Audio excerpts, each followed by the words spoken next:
Tonight, we embark upon a contemplative and gradual expedition into the venerable narratives of ancient Greek mythology, exploring the serene insights into the art of healing. You are invited to journey alongside Asclepius this evening, the mortal whose destiny elevated him to the revered status of the god of therapeutic arts. Our exploration will unveil the genesis of medical practices in ancient Greece, delving into the profound influence of dreams upon curative methods and elucidating the symbolic significance serpents acquired as emblems of robust health. Each narrative will unfurl with a deliberate pace, akin to the unhurried turning of pages within an aged, well-worn tome. One finds oneself transported to the undulating topography of ancient Thessaly, where the nascent light of morning drapes the olive groves in a delicate veil of mist, and the atmosphere is redolent with the aromatic essence of wild botanicals. This pastoral setting marks the commencement of our saga, not heralded by the tumultuous thunder and blinding lightning often characteristic of Hellenic lore, but rather by a more subdued genesis, the poignant pathos of affection and bereavement that would ultimately bestow upon the world its most profound healer. Envision Coronis, a mortal woman whose raven tresses captured the sun's brilliance with the sheen of burnished bronze. Her movements, as she attended to her daily domestic responsibilities, meticulously grinding grains, tending to diminutive hearths, and meticulously weaving fabric upon a rudimentary loom, possessed an inherent grace, indicative of one deeply rooted in the earth's rhythm. Her hands were perpetually engaged, perpetually fashioning something intrinsically utilitarian. Unbeknownst to her, Apollo, the resplendent deity of illumination and harmonic melodies, observed her from the concealing shadows cast by ancient cypress trees. One might ponder the magnetic force that drew a celestial being to an earthly woman. It was not solely her physical allure, though she possessed a natural comeliness akin to wildflowers, artless and oblivious to their inherent charm. Rather, it was an elusive quality beyond mere aesthetics. Perhaps it was the gentle cadence of her humming as she labored, weaving intricate melodies that even Apollo, the master of music, found utterly captivating. Or conceivably, it was her innate benevolence towards the ailing and injured, who occasionally presented themselves at her threshold, seeking the solace she freely provided through poultices meticulously concocted from mountain herbs. Apollo approached her, not manifesting in his full divine splendor, which would have irrevocably dazzled mortal perception, but rather as a youthful man with sun-kissed hair and hands bearing the telltale marks of honest labor. Their affection blossomed in the unhurried manner characteristic of those simpler epochs, cultivated through shared discourses and protracted perambulations amidst the verdant hills. He assisted her in the collection of medicinal flora, and in turn, she imparted to him the knowledge of which roots assuaged pain and which foliate could staunch the flow of blood. For a season, their happiness was unblemished. Apollo experienced a novel sensation, one rarely encountered in his divine existence: the tranquil contentment of mortal love. There were no grand exploits, no epic quests, merely serene evenings by the hearth, contemplating the arrival of the child they knew was imminent. Coronis's abdomen began to swell, and she would gently guide Apollo's hand to feel the nascent life stirring within. Neither of them comprehended that they were fostering the future deity of healing. Nevertheless, gods, even those ensnared in amorous devotion, cannot indefinitely neglect their celestial responsibilities. Apollo was compelled to resume his celestial chariot and guide the sun across the firmament each day. He was obligated to heed supplications and to inspire poetic endeavors. He departed from Coronis with solemn vows of return, and she, in her guileless trust, believed him implicitly, having no cause to doubt his sincerity. It is at this juncture that the narrative veers towards its tragic denouement, a shift one can almost presage, much like an impending alteration in atmospheric conditions. Solitary and expectant, Coronis encountered Ischus, a mortal man hailing from an adjacent hamlet. In stark contrast to Apollo, Ischus could proffer something the god could not: a conventional existence, a spouse who would be a constant presence each evening, offspring who would mature under the continuous gaze of their father. One can empathize with her predicament, can one not? To love a god is to love an entity whose affections are dispersed across the cosmos. To love a mortal, however, might just afford the possibility of a reciprocal, exclusive devotion. Thus, Coronis rendered the decision that would exact an ultimate toll. She consented to unite with Ischus in matrimony, perhaps harboring the belief that Apollo would comprehend that divine beings relinquished mortal attachments with the same facility that seasons transitioned. However, Apollo became apprised of her resolution through his sacred crow, a vigilant observer who witnessed Coronis in the company of her new paramour. The avian messenger swiftly conveyed its observations, anticipating commendation for its fidelity. Instead, Apollo's indignation ignited with such ferocity that the crow's once pristine white plumage was scorched to an indelible black by divine wrath. From that fateful day forward, all corvids bore the somber hue of Apollo's fury, a perpetual reminder of how betrayed affection could irrevocably alter even the most innocuous of couriers. Divine love, when subjected to perfidy, burns with an intensity far exceeding mortal jealousy. Apollo's wrath was not the vociferous, destructive kind one might anticipate. Instead, it manifested as a chilling, definitive finality, akin to the profound stillness of winter descending upon the landscape. He dispatched his sister Artemis, the formidable goddess of the hunt, to mete out punishment upon Coronis with her silver-tipped arrows. This somber decree emanated from profound anguish, not from inherent cruelty, though the ultimate outcome would remain identical. Envision the tableau on that dreadful morning. Coronis was engaged in the mundane task of suspending freshly laundered garments upon a line stretched between two ancient olive trees, her abdomen heavy with the nascent life she carried.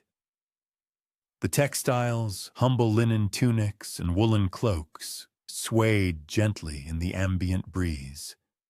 She hummed that identical melody that had initially captivated Apollo's attention, utterly oblivious to the silent approach of impending mortality. Her movements were now deliberate, imbued with a protective instinct for the life developing within her. Artemis materialized as a shadow coalescing into sunlight, her bow already drawn taut. The goddess of the hunt derived no gratification from this grim assignment, yet she was powerless to gainsay her brother's imperative. There were no dramatic declarations, no final pronouncements of condemnation. The arrow, swift and unerring, found its mark, and Coronis collapsed amidst the damp garments, her hand instinctively moving to shield the child within her, even as her own vital essence ebbed away. But it is precisely here that the narrative unveils its more profound verity concerning healing and bereavement. As Coronis lay expiring, something stirred within her. Not merely the unborn infant, but a profound melancholia that resonated even with the Olympian deities. She uttered no maledictions against Apollo, nor did she rail against her inexorable fate. Instead, her final conscious thoughts were dedicated to the child who would never experience his mother's lullabies or feel her gentle hands assessing his brow for fever. Her ultimate utterances constituted a hushed supplication that her son would discover a serenity greater than that ever attained by his parents. Apollo arrived as her respiration grew faint and shallow. In that poignant instant, the deity who commanded the solar orb felt an irreparable fracture within his immortal heart. He perceived the immense cost of his jealousy, not merely Coronis's life, but his son's irrevocable loss of maternal affection. The god who bestowed light upon the world had, through his actions, engendered only profound darkness, and the crushing weight of that realization would irrevocably shape all subsequent events. The God who orchestrates the sun's daily journey possessed no power to resurrect the deceased. Yet, he could preserve the child. With hands more resolute and steady than any mortal surgeon's, he executed the inaugural recorded cesarean section in mythological lore, extracting the infant from his mother's womb precisely as her spirit commenced its descent into the chthonic realms.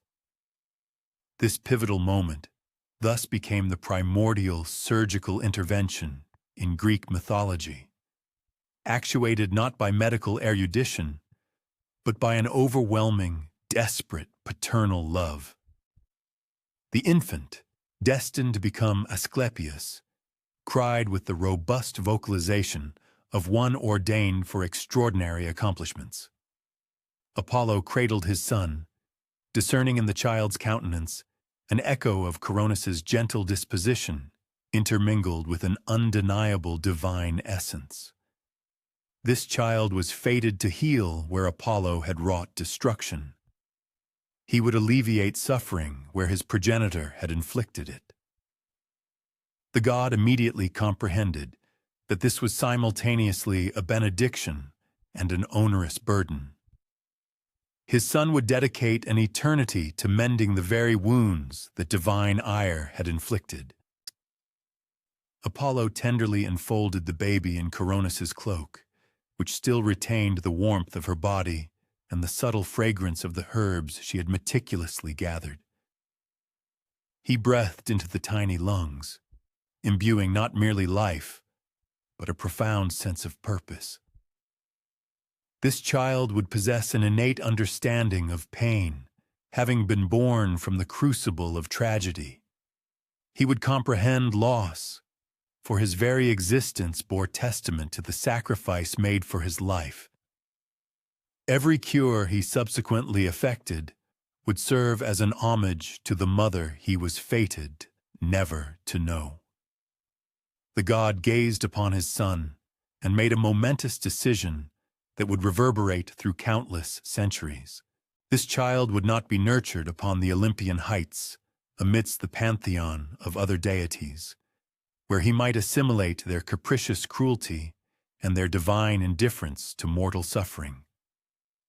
Instead, Apollo resolved to entrust him to an entity who comprehended both the inherent fragility of life and the profound capacity to safeguard it. To one who understood that genuine healing necessitated not only formidable skill, but also a wisdom accrued through arduous experience.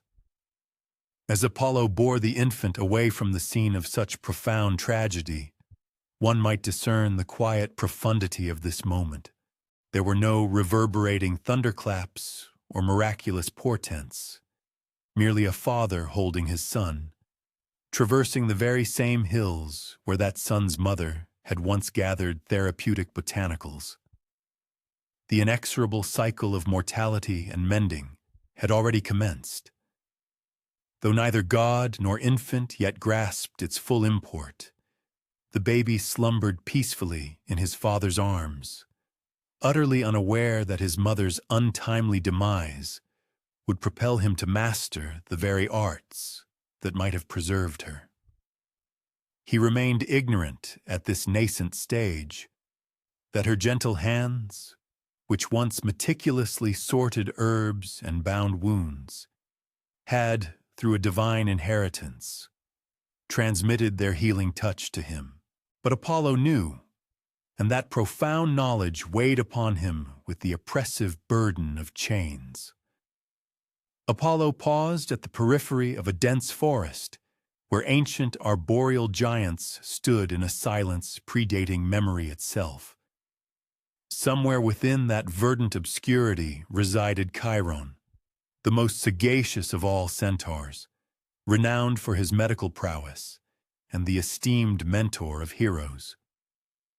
The god recognized that what his son now required was not divine omnipotence, but rather the patient wisdom that emanates from a profound understanding of both mortal vulnerability and the meticulous artistry of healing. The forest appeared to welcome them, its branches parting as if acknowledging the sacred nature of their mission. Birds ceased their melodious chirping as they passed, and even the wind held its breath. This was consecrated ground. They were entering a domain where time flowed with a different rhythm, and wisdom accumulated like fallen leaves, rich with the decomposition of ancient knowledge, composting into fresh understanding. As the initial segment of Asclepius's life narrative concludes, one might ponder the peculiar equation of misfortune and beneficence. The demise of a mother enables the genesis of a healer. Affection precipitates treachery. Treachery culminates in deprivation, and deprivation marks the inception of medical practice itself. Coronis's profound sacrifice becomes the cornerstone upon which every infirmary is erected. Every physician's meticulous touch is guided, and every therapeutic intervention that alleviates human suffering is founded. Yet solace may be found in the realization that from the deepest abyss of sorrow, the most extraordinary endowments can emerge. Asclepius is destined to embody his mother's innate tenderness and his father's divine potency, qualities profoundly tempered by the profound understanding that every existence is precious precisely because it is ephemeral. This profound insight will transform him not merely into a practitioner of healing, but into the preeminent healer, one whose actions stem from an intrinsic wellspring of love rather than a sense of mere obligation. The arboreal expanse around Apollo deepens perceptibly as he cradles his newborn progeny. One can almost perceive the ancient tranquility that envelops them. These are sylvan realms where the passage of time is uniquely altered, where each venerable tree has stood for untold centuries, and every encroaching shadow harbors the ancestral memories of heroes who preceded them. The deity's rhythmic footsteps produce no discernible sound upon the dense, cushioning layer of decaying foliage. However, an entity located ahead of them senses their imminent arrival. Chiron the centaur materializes from a cluster of venerable oak trees, akin to a figure stepping forth from an ethereal vision. In stark contrast to the untamed, inebriated centaurs of mythological lore, Chiron conducts himself with the gravitas of a profound scholar and the inherent grace of an individual who has devoted millennia to cultivating patience. His equine form is robust and of a rich brown hue, inherently structured for the arduous task of transporting injured beings to safety. His human torso radiates the serene fortitude of one who has facilitated countless births of young animals and meticulously mended fractured bones with hands more exquisitely gentle than those of any human physician. One observes as Apollo draws near his venerable companion, for such is Chiron, one of the rare entities within creation capable of conversing with divine beings as their peer. The centaur's perceptive gaze immediately comprehends the entire tableau. The god's visage, cast in the somber pallor of grief, the infant meticulously enfolded within a woman's cloak, the pervasive scent of tragedy that clings to both of them like residual smoke. Chiron, having witnessed an abundance of divine dramas, is adept at discerning the underlying circumstances without requiring explicit elucidation. Coronis. Chiron inquires softly, and Apollo's confirming nod succinctly conveys the complete narrative. The centaur extends hands that have delivered heroic figures and ministered to dying warriors, accepting the infant with the practiced assurance of one who has cradled thousands of vulnerable lives. He possesses her eyes, Chiron remarks, and one witnesses Apollo's subtle recoil at the undeniable veracity of the observation. Even in slumber, the infant's countenance subtly echoes his mother's intrinsically gentle mien. Thus, Asclepius comes to be reared within the profound depths of the forest, within a cavern that emanates the subtle fragrances of dried botanical remedies and ancient sagacity. Chiron's abode bears no resemblance to the opulent marble edifices typically associated with the gods. It is meticulously sculpted from living rock, featuring alcoves that house earthenware vessels containing various medicinal preparations, and shelves meticulously adorned with scrolls documenting centuries of accumulated healing lore. Clusters of dried herbs suspend from the ceiling like aromatic supplications, and a modest fire perpetually glows at the cave's core, ever prepared to brew therapeutic infusions or warm healing compresses. The cavern possesses a vibrant vitality that mortal habitations rarely achieve. Water percolates through the rock formations in meticulously controlled conduits that Chiron has skillfully guided over millennia, thereby establishing natural cooling mechanisms and pristine potable water sources. Fungi flourish in carefully cultivated patches, some designated for sustenance and others for therapeutic applications. The centaur has transformed his dwelling into a dynamic pharmaceutical repository where every available surface serves the intricate art of healing. Envision young Asclepius taking his inaugural steps upon the soft, yielding earth just beyond the entrance to Chiron's cave. The centaur observes with unhurried patience as the toddler embarks on his explorations, vigilantly ensuring he does not stray towards the deleterious flora that thrive in the forest's shaded recesses. However, Chiron refrains from impeding the boy's interaction with the innocuous herbs, those possessing curative rather than harmful properties. Even at the tender age of 2 years, Asclepius exhibits an exceptional gentleness towards all living organisms. One might naturally inquire about the experience of being nurtured by a centaur. Chiron uniquely synthesizes the pragmatic acumen of a rural medical practitioner with the mythic erudition of an individual who has mentored both deities and legendary heroes. Yet his pedagogical approach is remarkably unpretentious. He refrains from didactic lecturing or demanding rote memorization. Instead, he demonstrates through practical application and permits innate curiosity to propel the learning process. Each instructional moment organically blossoms from the abundant provisions of the forest. When Asclepius reaches the age of 4, Chiron escorts him to observe a deer with an impaired limb hobbling through the forest's undergrowth. The centaur does not immediately hasten to offer assistance. Instead, he and the young boy settle quietly behind a fallen log, observing and internalizing. "What do you perceive?"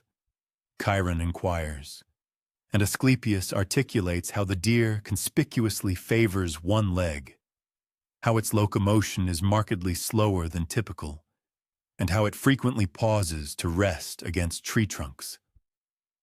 "Ought we to offer aid?"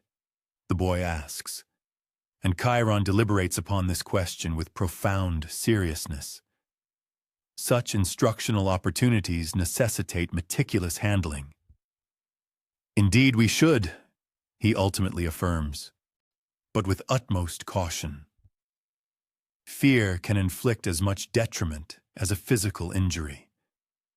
He demonstrates to Asclepius the method of approaching slowly, speaking in hushed, tranquil tones that will not alarm the injured animal.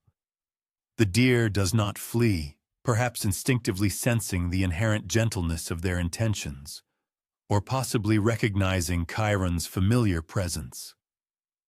Chiron's hands operate with practiced dexterity, meticulously examining the deer's leg for any fractures, discovering instead a deeply embedded thorn within its hoof. He extracts it with a bronze blade so exquisitely sharpened it appears to sever pain itself, subsequently applying a herbal poultice designed to avert infection. Asclepius steadfastly supports the deer's head, tenderly stroking its neck and murmuring soothing reassurances he has assimilated from observing Chiron's interactions with other patients. This establishes the recurring paradigm of the boy's education. Each passing day ushers in novel lessons artfully disguised as commonplace encounters. A fledgling with a fractured wing imparts knowledge concerning bone setting and the intricate biomechanics of avian flight. A rabbit afflicted with ocular infection illustrates the intrinsic value of meticulous cleansing and the appropriate selection of herbs for mitigating inflammation. A serpent with compromised dermal scales unveils the arcane secrets of dermatological maladies and their respective remedies, though Asclepius remains as yet unaware of the profound significance serpents will assume in his future destiny. By the time Asclepius attains the age of 7, he possesses the remarkable ability to identify scores of medicinal botanicals through visual recognition and olfactory discernment. He distinguishes between fungi that heal and those that prove lethal, between roots that assuage pain and berries that reduce febrile conditions. Crucially, however, he is internalizing the more profound teachings that transcend the confines of any written tome. Enduring patience in the face of suffering, unwavering gentleness when confronting fear, and the quiet, persistent resolve that authentic healing invariably demands. Chiron meticulously instructs him that the practice of medicine transcends mere factual knowledge. It embodies a symbiotic relationship between the healer and the patient. A therapeutic compress applied with animosity will not yield the same efficacy as an identical compress administered with profound empathy, the centaur elucidates as they attend to a wolf with an infected paw. The botanical elements respond to our intrinsic intention, and similarly, the creatures we endeavor to assist are responsive. This is not mystical conjecture, but rather pragmatic wisdom. Patients experiencing stress invariably heal at a decelerated rate compared to those who maintain a state of calm. One can vividly imagine them on a characteristic morning, diligently collaborating within the herbal garden that Chiron has meticulously cultivated over countless centuries. The plot appears disarrayed to the untrained eye, with various plants seemingly growing indiscriminately, without any discernible organizational structure. However, Asclepius is gradually learning to perceive the underlying, deeper pattern. Towering plants providing essential shade for more delicate species. Roots that enrich the soil flourishing adjacent to herbs requiring nutrient-dense earth. And medicinal plants strategically positioned to safeguard edible vegetables from detrimental insects. Nature inherently possesses the capacity for self-restoration, Chiron explains, as they carefully transplant seedlings, their roots still delicately clinging to the surrounding soil. Our designated role is not to contend against her inherent wisdom, but rather to comprehend it thoroughly and to collaborate harmoniously with its principles. He demonstrates to Asclepius how specific plant species naturally cohabitate in the wild, thereby forging symbiotic alliances that enhance the resilience of both. Medical practice is analogous to this, he further adds. A singular herb might offer limited assistance. However, two herbs that synergistically interact can engender veritable marvels. As Asclepius matures, Chiron initiates his tutelage in the intricate field of anatomy. Utilizing himself as a pedagogical model, the centaur's unique bipartite nature, part human, part equine, renders him a living, dynamic textbook of comparative physiology. He meticulously elucidates the mechanisms of blood circulation through diverse physiological forms, the manner in which musculature actuates skeletal movement, and how the rhythmic pulsations of the heart sustain vitality in creatures, encompassing both mortal and immortal beings. As Asclepius progressively masters the art of palpating pulses, recognizing the telltale indicators of fever, and comprehending the idiosyncratic pace at which injuries naturally mend, the instructional scope transcends mere physical aspects. Chiron imparts to the boy an understanding of the profound interconnectedness between the psyche and the soma, illustrating how pervasive anxiety can impede the healing of wounds, and conversely, how mental tranquility can accelerate recuperation. Observe the demeanor of animals when they are injured, the centaur sagely advises. They instinctively seek secluded havens for repose. They do not resist the innate healing trajectory. Humans could derive considerable insight from this inherent wisdom. Yet perhaps the most pivotal lesson is imparted when Asclepius is 12 years of age and Chiron succumbs to a mysterious malady that renders him profoundly weak and feverish. For the very first time, the boy perceives his revered mentor as a patient, vulnerable, and in dire need of care. This stark reversal of roles instills in him a fear more profound than any encountered with an injured animal. A gnawing apprehension surfaces. What if his burgeoning skills prove inadequate? What if he commits errors? What if the most sagacious being he knows proves incapable of recovery? The profound question lingered, a heavy shroud over Asclepius's nascent understanding of medicine. What hope could there be for ordinary mortals if even the venerable Chiron, the most sagacious and skilled being he had ever known, found himself unable to recover from such a debilitating ailment? This moment of profound vulnerability in his mentor presented a formidable challenge, testing the very foundations of his learning.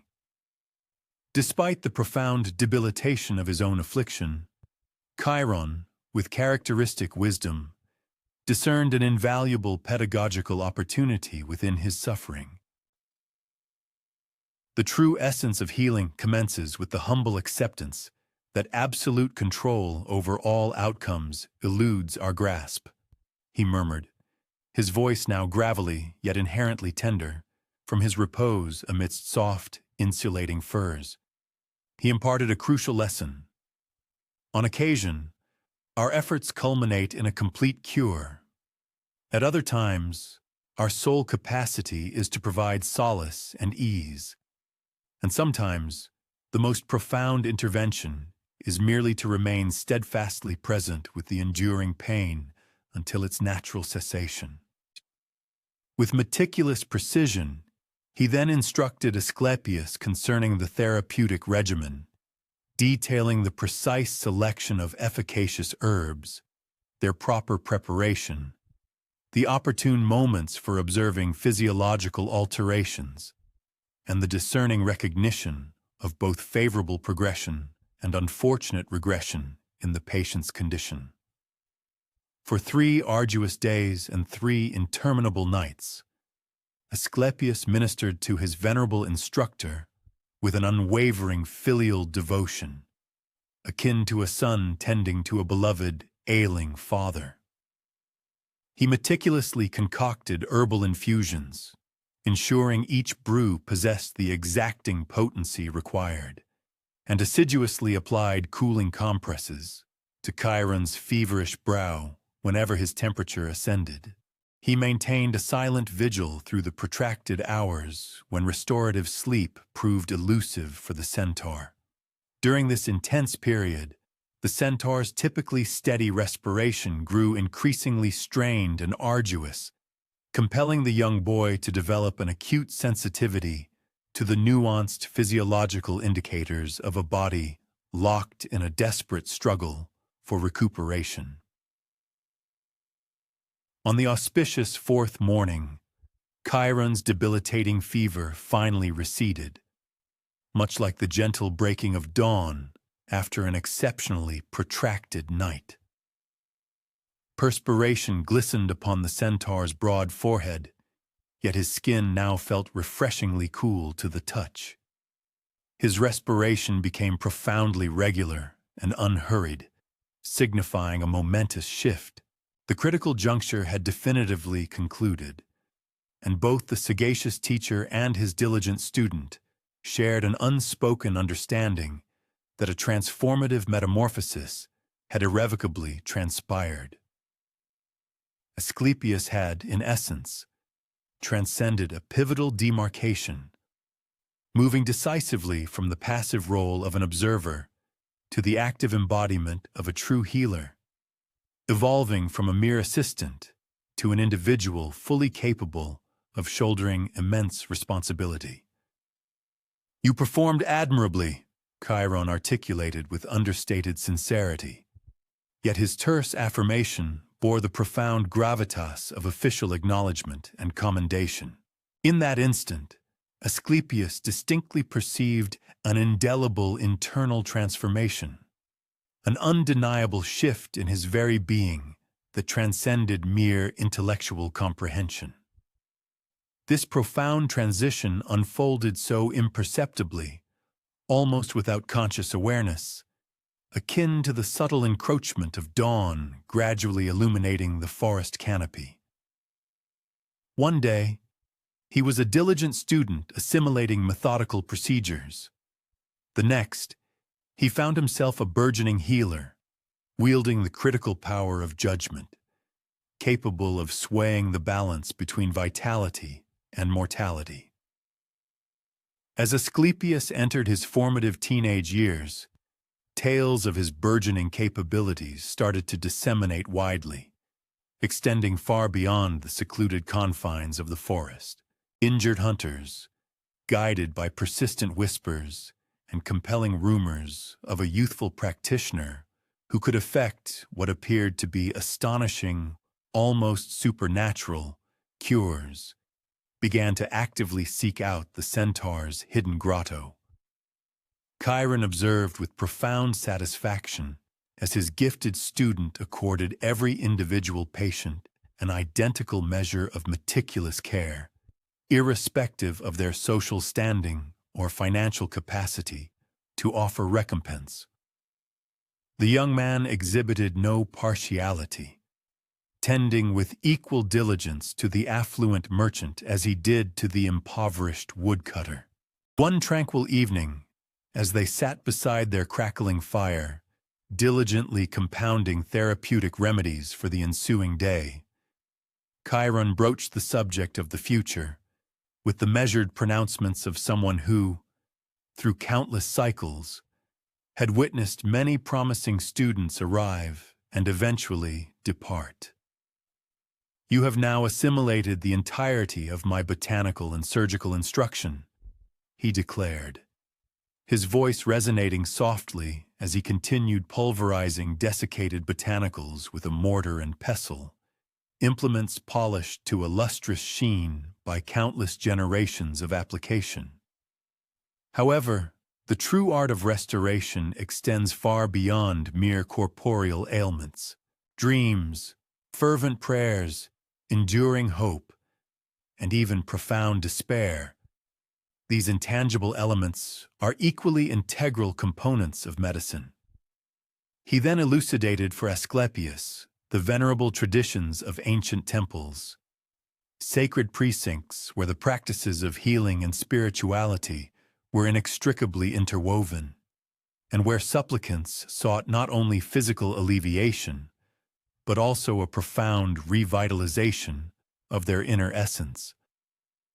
Your paternal heritage is profoundly awakening within you, Chiron thoughtfully observed, taking note of how the various botanical specimens seemed to yield their virtues with enhanced alacrity to the boy's touch, and how patients under his meticulous care consistently experienced accelerated recuperation. Ere long, you will embark upon the profound journey of discerning the true meaning of being simultaneously divine and a practitioner of healing. The centaur's pronouncements, indeed, manifested as prescient truths. As Asclepius approached the threshold of manhood, his inherent healing abilities began to transcend and eclipse the capabilities attainable through conventional human understanding. Lacerations sealed with remarkable rapidity beneath his hands. Pyrexia dissipated instantly when he laid his palms upon burning foreheads. Moreover, plants appeared to amplify their inherent therapeutic efficacy when he harvested them, as if his very touch unlocked their profoundest innate capabilities. Inevitably, with escalating power was inextricably linked an escalating burden of responsibility, and Asclepius began to profoundly comprehend the sagacious rationale behind his paternal placement with this wise and ancient teacher. Chiron had, in essence, imparted a wisdom transcending mere clinical instruction. He had meticulously provided the ethical bedrock that would enable Asclepius to direct his extraordinary abilities towards empathetic service rather than self-aggrandizing hubris. The venerable centaur had unequivocally demonstrated that authentic restoration of health is fundamentally dedicated to preserving existence itself, not to inflating the practitioner's self-importance or ego. On the momentous day, Asclepius ultimately departed the Sylvan sanctuary to commence his destined vocation within the broader human sphere. Chiron bestowed upon him a shepherd's crook meticulously fashioned from a branch of the very tree beneath which their paths had initially converged. The wood, tactily pleasing, exuded a gentle warmth, having been matured and refined through a meticulous, protracted process of craftsmanship. Always remember, the centaur imparted, his voice resonant with ancient wisdom.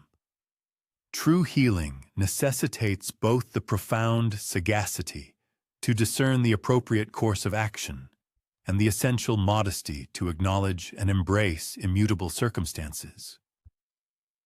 As one observes the nascent healer gradually receding from his ancestral forest home, it becomes apparent how effortlessly he traversed the liminal spaces between realms, bearing celestial endowments that were profoundly modulated by earthly empathy, and exercising an erudition rendered sagacious through profound insight.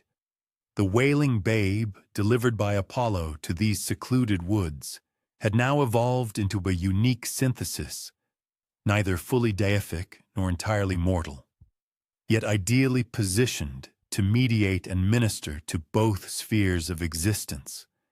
The inherent matronly tenderness inherited from his mother and the profound pedagogic sagacity instilled by his teacher would undoubtedly illuminate his path through the myriad challenges that lay ahead. The young Asclepius, now fully prepared, departed from Chiron's verdant sanctuary, and one can readily envision the palpable heft of the unadorned leather satchel slung across his shoulder. Within its unassuming confines resided the inaugural implements of his restorative craft. Not magical artifacts wreathed in divine light, but rather unpretentious apparatuses, eloquent testaments to diligent labor and meticulous scrutiny. It is at this juncture that we discern a fundamental truth. The genesis of even celestial therapeutic intervention is rooted in the most mundane constituents and everyday practicalities. One can readily picture him pausing at the periphery of a modest hamlet, just as the auroral sunbeams pierced the dense foliage of ancient olive groves, casting long, dappled shadows. His initial patients would not, in all likelihood, seek him out due to any pre-existing celestial renown. Instead, they would approach him because some perceptive individual had observed his compassionate touch and the remarkable way he traversed their humble existence with an absence of prejudice or undue urgency. In the historical context of ancient Greece, the practice of healing originated not within the hallowed halls of marble temples, but rather amidst the bustling, dust-laden marketplaces and the unassuming confines of domestic dwellings, where affliction silently yearned for an individual possessing the profound capacity for empathetic audition. The unassuming leather bag contained rudimentary implements that might appear astonishingly unsophisticated to the discerning gaze of a modern observer. Among its contents was a carefully curated assortment of bronze scalpels, each meticulously crafted for distinct surgical applications. The smallest blade, scarcely larger than a juvenile digit, was ideally suited for the delicate extraction of thorns or the precise incision of minor purulent collections. A medium-sized blade, possessing an ethereal keenness, was capable of effecting a clean epidermal severance during the delicate procedure of bone reduction. The largest knife, imposing a substantial tactile weight in the hand, was reserved for the gravest surgical interventions that contemporary practitioners often recoiled from undertaking. Yet the specialized scalpels were merely the initial components of his portable medical arsenal. Carefully enfolded within soft, protective cloth were various osseous needles, some unswervingly rectilinear, ideal for the direct suturing of superficial wounds, while others were arcuate, resembling the slender crescent moon, designed for accessing challenging anatomical regions.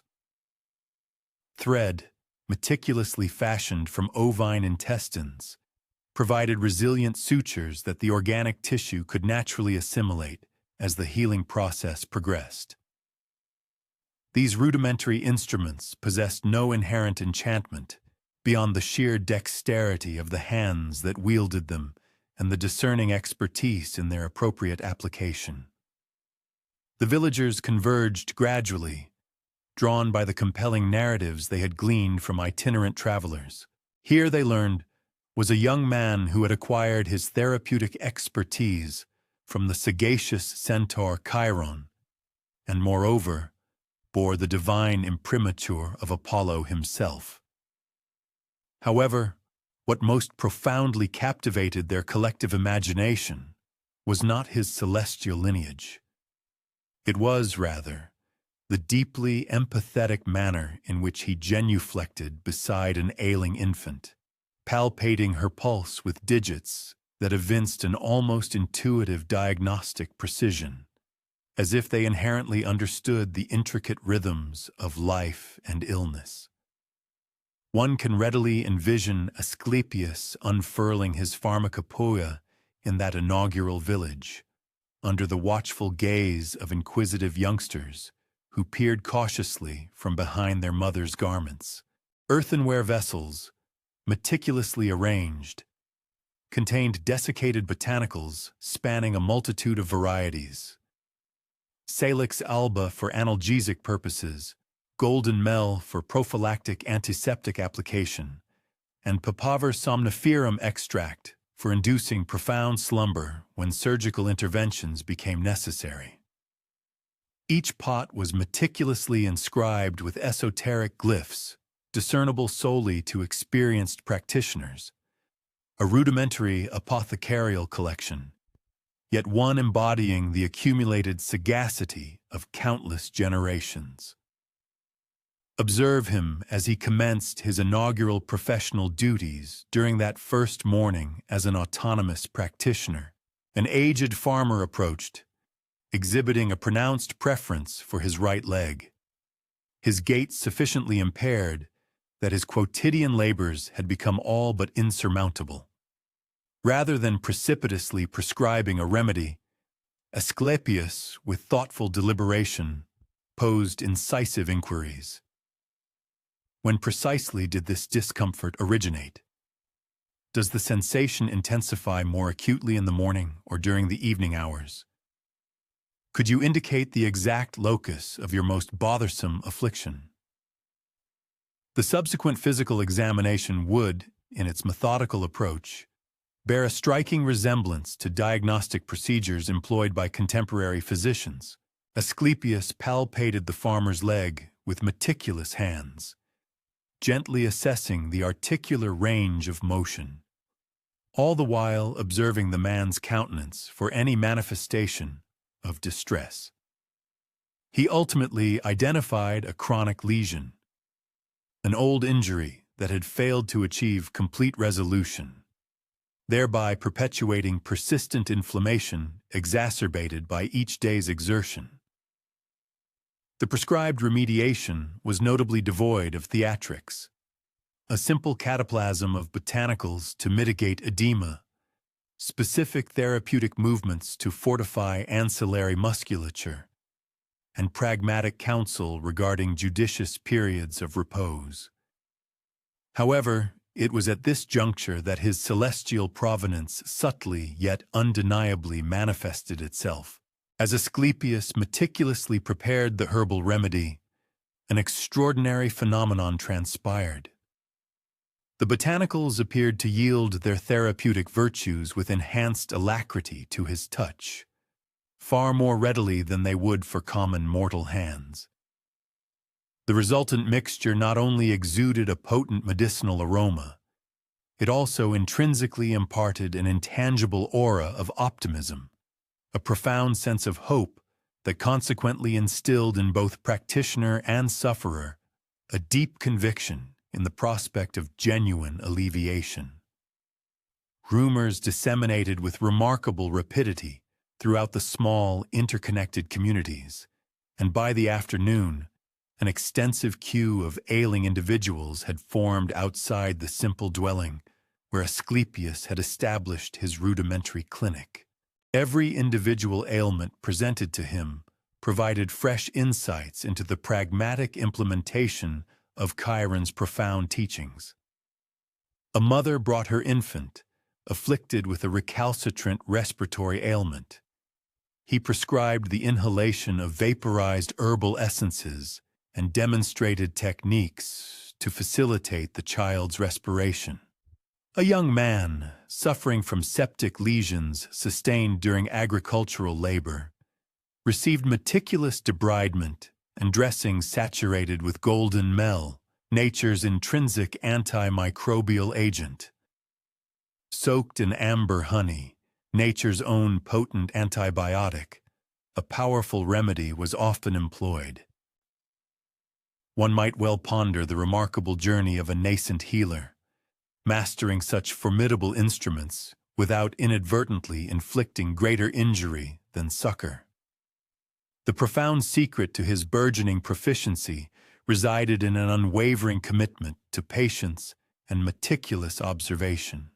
Asclepius, with unwavering dedication, initially honed his surgical prowess upon deceased animals, diligently studying the intricate responses of flesh to various incisions, comprehending the delicate art of mending fractured bones, and discerning the precise dynamics of blood flow and its effective regulation. Each nascent technique underwent rigorous experimentation and scrupulous refinement, ensuring its impeccable efficacy before ever being applied to the vulnerable form of a living patient. As his medical practice burgeoned, so too did the sophistication of his implements. Asclepius painstakingly began to forge specialized instruments, each meticulously designed for distinct facets of curative work. Slender bronze probes, crafted to delicately explore the depths of wounds without inflicting extraneous harm. Elegantly curved forceps, engineered for the precise extraction of unwelcome foreign bodies from lacerations, and miniature saws, reserved for those desperate circumstances where severely compromised bone necessitated removal to preserve a threatened limb.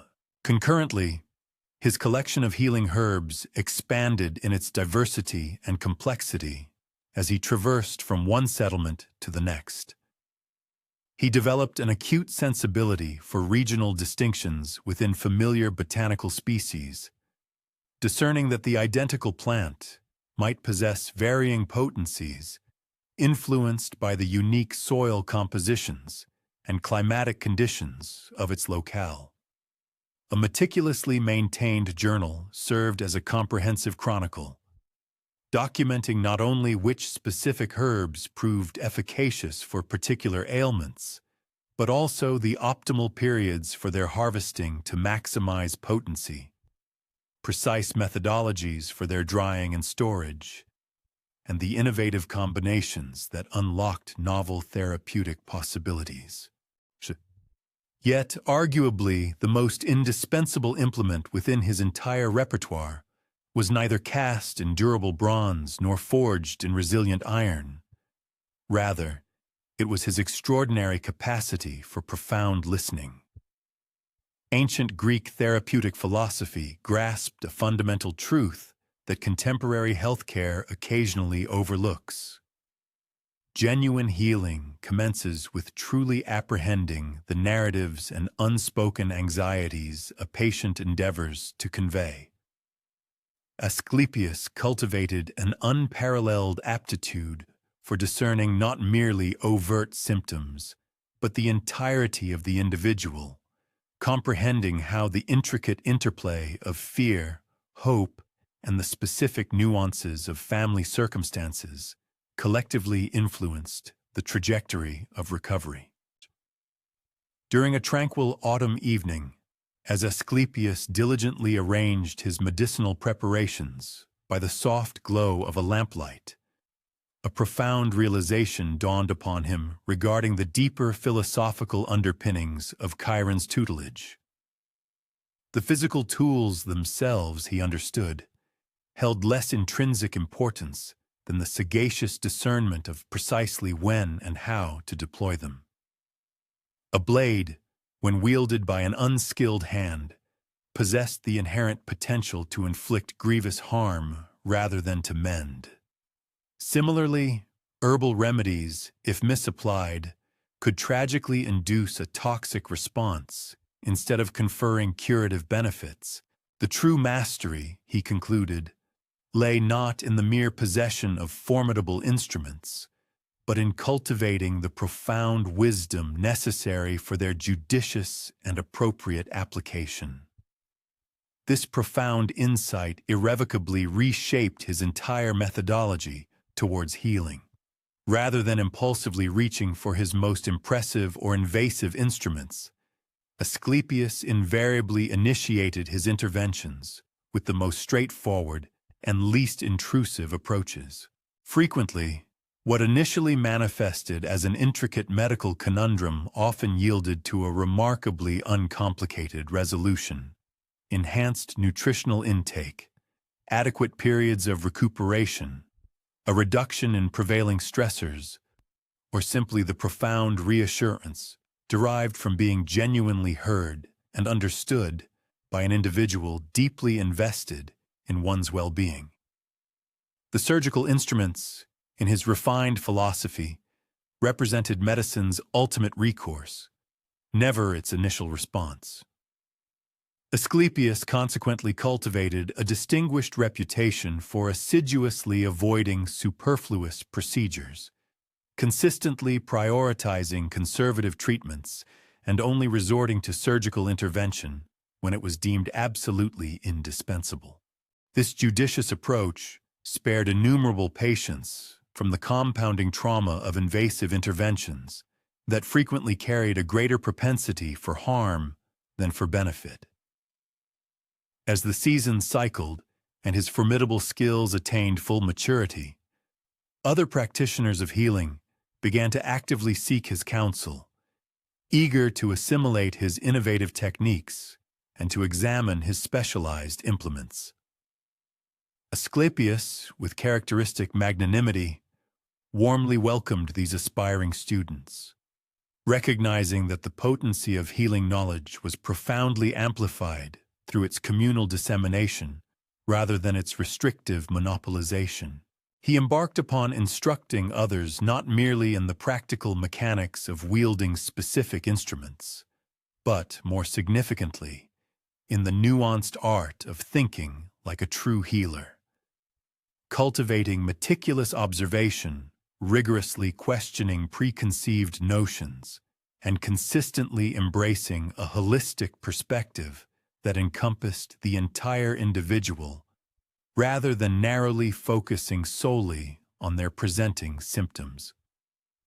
As one hypothetically follows Asclepius from one village to another, witnessing his continuous refinement of both his practical tools and therapeutic techniques, a discernible pattern emerges. This robust, hands-on foundation meticulously prepared him for the more esoteric dimensions of healing that lay ahead in his future endeavors. Dreams and prophetic visions, elaborate temple rituals, and profound spiritual cures all found their sturdy edifice upon this bedrock of tangible, empirical medical knowledge. The precise scalpel and the fervent prayer, rather than being disparate entities, converged synergistically, each augmenting the efficacy of the other.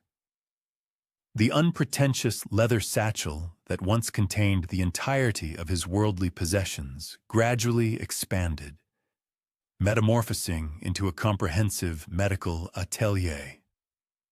Cases brimming with finely crafted instruments, shelves meticulously organized with an array of medicinal preparations, and volumes filled with astute observations collectively laid the groundwork for what would become the first veritable medical school in the ancient world. Yet, at the very core of this expanding enterprise, those rudimentary tools persisted. Bronze knives, their edges maintained with daily vigilance, earthenware jars of herbs replenished countless times over, and delicate needles, worn smooth by the gentle, skilled hands that had meticulously closed thousands of wounds. Perhaps the most astonishing characteristic of Asclepius's philosophy regarding healing implements was its unwavering commitment to practicality. Despite his inherent divine lineage, he ostensibly possessed the capability to invoke celestial powers to instantaneously alleviate any affliction. Instead, he consciously opted to operate within the inherent constraints of mortal medicine, incrementally advancing its frontiers through diligent observation and indefatigable effort. This deliberate choice intimated a profound truth concerning the quintessential nature of authentic healing, that its most efficacious manifestation occurs when it reveres both the painstaking skill of humanity and the boundless compassion of the divine. The humble leather satchel, though appearing modest to the discerning eye of modernity, nonetheless harbored a trove of treasures that encapsulated centuries of accumulated wisdom. Within it rested bronze knives, honed to such exquisite sharpness that they could precisely excise infected tissue without inflicting collateral damage upon healthy flesh. Small, unassuming clay vessels contained an array of powdered botanicals, the soothing essence of willow bark for alleviating discomfort, poppy seeds to induce tranquil slumber, and refreshing mint leaves to calm agitated stomachs. Strips of fine linen, meticulously washed and re-washed until they attained the silken softness of aged cloth, lay ready to be fashioned into protective bandages. A delicate assortment of bronze needles, as fine as individual strands of hair, possessed the remarkable ability to meticulously close wounds that would otherwise remain obstinately unhealed. One might well marvel at how such seemingly unassuming instruments could orchestrate what appeared to be miraculous recoveries. However, Asclepius comprehended a fundamental truth that contemporary medical practice occasionally neglects. True healing transpires not solely through the inanimate instruments themselves, but more profoundly, through the skilled and empathetic hands that wield them. Witness his initial encounter with a patient, an elderly farmer whose joints, racked by arthritis, rendered every movement agonizing. Asclepius did not instinctively reach for his potent medicines. Instead, he posed questions that no one had ever previously considered to ask. When does the pain manifest with its greatest intensity? He gently inquired, settling beside the man on a wooden bench, its surface polished smooth by years of diligent use. What alleviates it? What exacerbates its severity? His hands, with a touch of profound gentleness that astonished both the ailing farmer and the curious onlookers, delicately explored the swollen articulations. This was far more than mere diagnostic palpation. It constituted a silent dialogue between the healer and the afflicted body, conducted in the nuanced lexicon of meticulous attention. From the depths of his bag, Asclepius carefully extracted a diminutive clay pot containing an exquisite oil, meticulously infused with a blend of herbs, the precise preparation of which Chiron had imparted to him. The intricate process spanned several weeks. The careful gathering of the appropriate plants at their optimal stage of development, their subsequent drying under specific atmospheric conditions, and their eventual combination with oil pressed from the most superior olives. Yet, as he meticulously massaged this potent preparation into the farmer's aching joints, an immediate wave of relief visibly washed over the old man's countenance. "The gods have surely blessed your hands, young one," the farmer uttered, his voice laced with gratitude. But Asclepius, with characteristic humility, gently shook his head. "The true blessing resides within the plants themselves," he rejoined. "I have merely endeavored to listen intently to the profound wisdom they seek to impart to us." This innate modesty would become his enduring hallmark, as he steadfastly refrained from ever attributing divine intervention to what meticulous observation and diligent study could achieve. As tidings of his extraordinary abilities disseminated widely, Asclepius began to attract an increasing number of intricate medical presentations. A distraught woman arrived, clutching her child, who was consumed by a relentless fever that had persisted for many days. The local wise women had exhausted their traditional remedies without success, and sheer desperation had propelled the mother to seek aid from this enigmatic young stranger, who seemingly carried the very essence of healing within a simple satchel. Asclepius knelt beside the child's small bed, his keen eyes noting the rapid, shallow respirations, the crimson flush of the skin, and the subtle tremors that coursed through the diminutive body despite its intense heat. From his carefully curated collection of instruments, he chose not potent elixirs, but a pristine piece of linen, thoroughly steeped in cool water. Occasionally, he elucidated to the anxious mother, the body requires assistance in regulating its own temperature before the process of healing can truly commence. He then demonstrated the precise technique for positioning the cool cloths upon the child's forehead and wrists, areas where the superficial blood vessels allowed for more effective thermal exchange. From another earthenware vessel, he dispensed precise quantities of dried herbs, elderflower, intended to induce a therapeutic perspiration, chamomile to soothe the child's restless spirit, and a delicate trace of honey to render the otherwise bitter infusion palatable to tender young lips. The methodical preparation of this medicine transcended mere pharmacology. It became a calming ritual that assuaged the mother's anxieties as profoundly as it aided her child. Healing, Asclepius sagely observed as they patiently awaited the fever's eventual abatement, is as much an outcome of hope as it is of herbs. When we empower individuals by showing them how to contribute to their own recovery, we restore their agency over the encroaching shadows of sickness.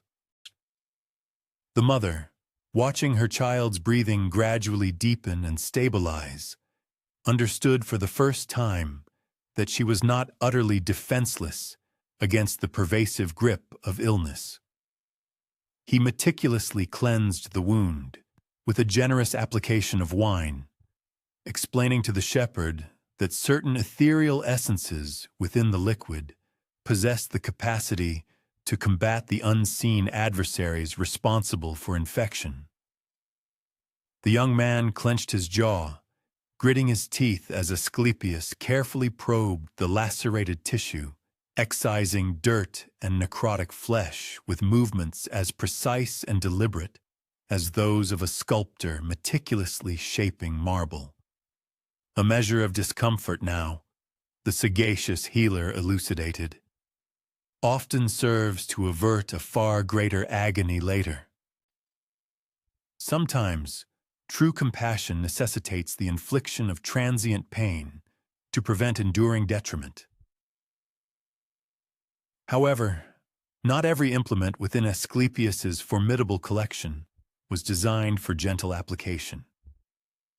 When a young shepherd presented with a grievous, deep laceration on his leg, cruelly inflicted by the fangs of a wolf and already exhibiting unmistakable signs of burgeoning infection, a more decisive and dramatic intervention became imperative. The severity of the injury demanded a level of surgical acumen that rigorously tested every principle Chiron had imparted concerning the intricate, concealed architecture of the human body. From his ever-present satchel emerged a specialized array of bronze instruments, their polished surfaces gleaming with the luminescence of captured sunlight. The knives themselves were veritable masterpieces of craftsmanship, their blades honed to an exquisite, razor-sharp perfection, and their handles meticulously wrapped in supple leather to ensure an unyielding grip. Yet Asclepius handled each of these tools with a profound reverence, acknowledging their dual potential to either bestow profound healing or to inflict grievous harm, entirely dependent upon the discerning skill of their wielder. The efficacy of any implement, of course, rested entirely upon the proficiency of its wielder.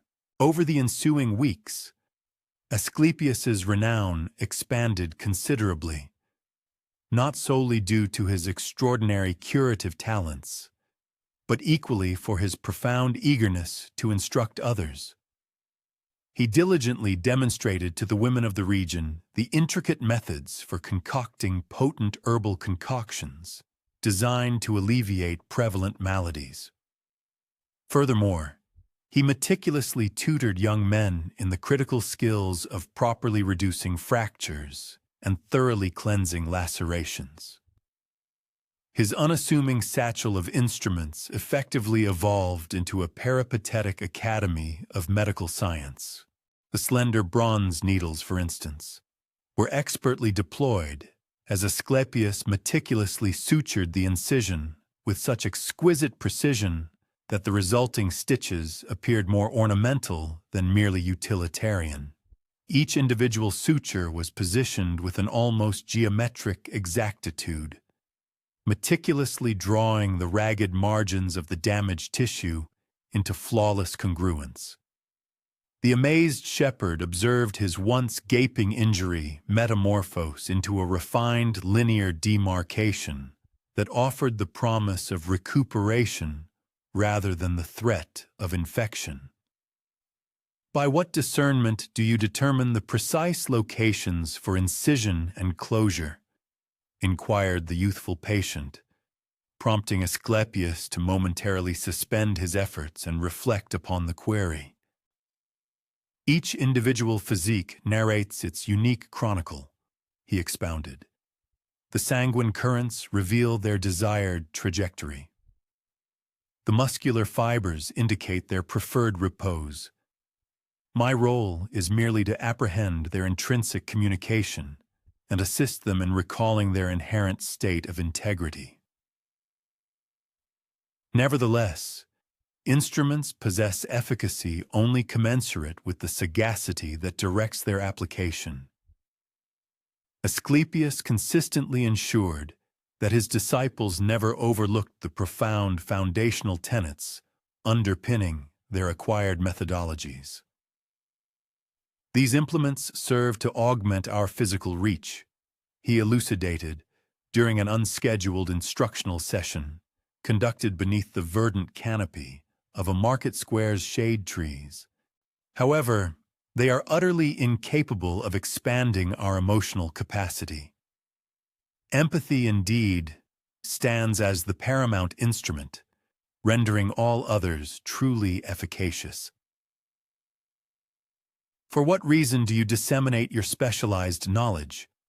Inquired a medical practitioner hailing from the closest urban center, harboring a degree of envy regarding the burgeoning celebrity of the youthful curer. Do you not apprehend the prospect of rivalry? Asclepius appeared authentically perplexed by the inquiry. The burden of affliction is far too immense for any singular practitioner to ameliorate, he stated with unadorned clarity.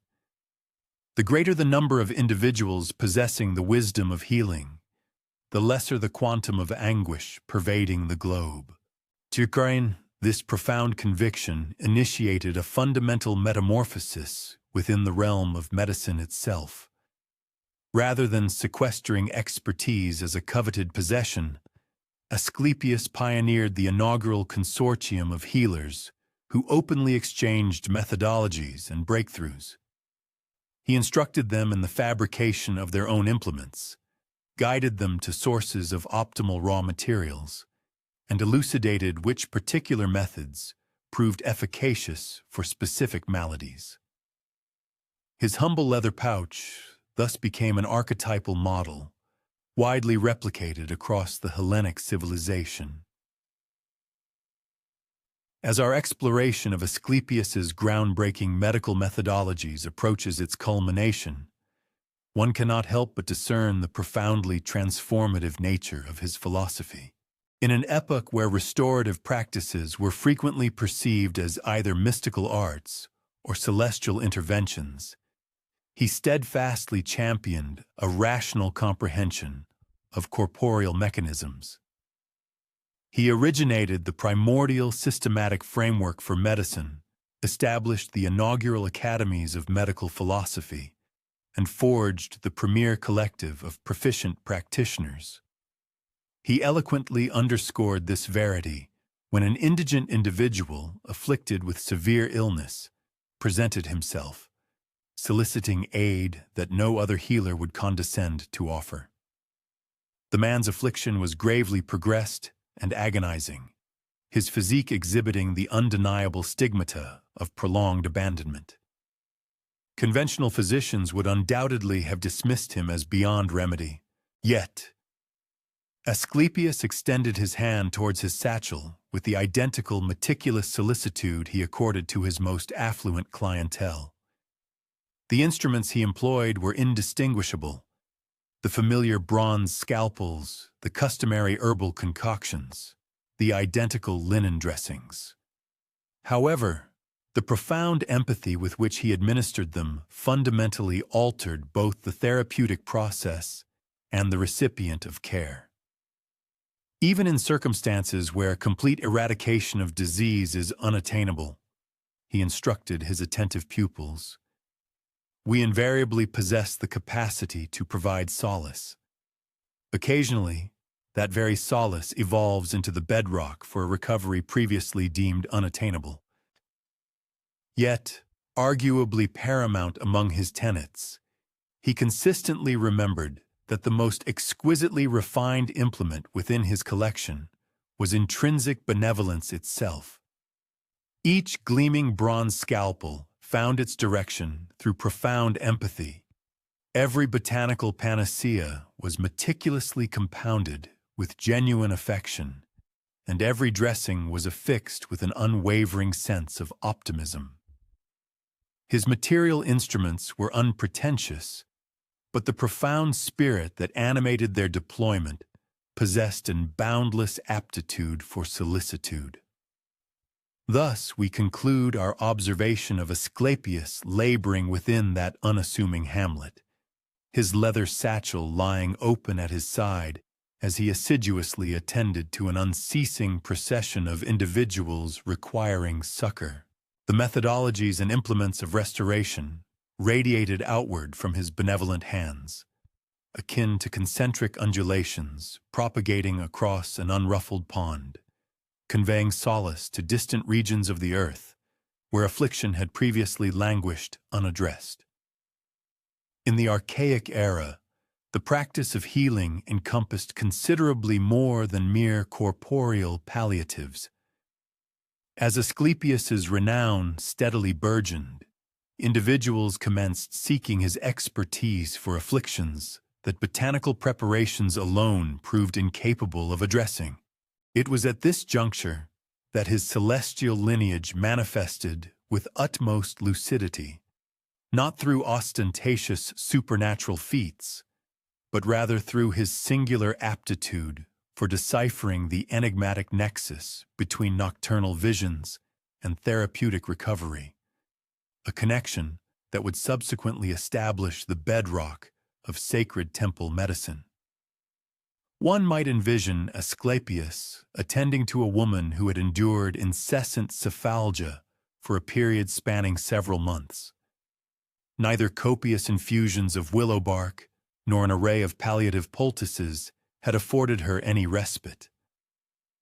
The profound despair was palpable in her gaze as she recounted countless nocturnal hours spent restlessly traversing her modest abode, utterly incapable of attaining repose. Her spouse observed in impotent anguish, comprehending that his wife's chronic suffering had become the pivotal axis around which the very existence of their household now revolved. "Recount to me your nocturnal reveries," Asclepius uttered softly, taking a seat beside her cot with the unwavering, solicitous focus that had become his distinguishing characteristic. The unconventional plea astonished her. What conceivable connection could dreams bear to the throbbing agony within her cranium? Yet, an inexplicable quality in his compassionate demeanor fostered candor, and she commenced articulating the peculiar apparitions that assailed her during the fleeting intervals when utter depletion finally overwhelmed her consciousness. Her nocturnal imaginings consistently featured a subterranean grotto, shrouded in obscurity and inundated with torrents of cascading water, where she found herself standing, desperately imploring the return of a vanished offspring. The auditory reverberations of her cries propagated ceaselessly, rebounding from the unyielding rock faces that appeared to constrict her with each successive instant. She invariably awakened from this recurring nightmare with her cephalic pain acutely exacerbated, her pulse quickening with an ineffable sorrow. "But I possess no deceased progeny," she declared to Asclepius. "My offspring are mature and thriving. Why does this particular vision afflict me so profoundly?" Asclepius absorbed her narrative with the same meticulous discernment he had once applied to Chiron's sagacious tutelage regarding the decipherment of nature's delicate indicators. He comprehended that dreams frequently communicate through allegorical imagery, divulging profound realities that the waking intellect is incapable of confronting forthwith.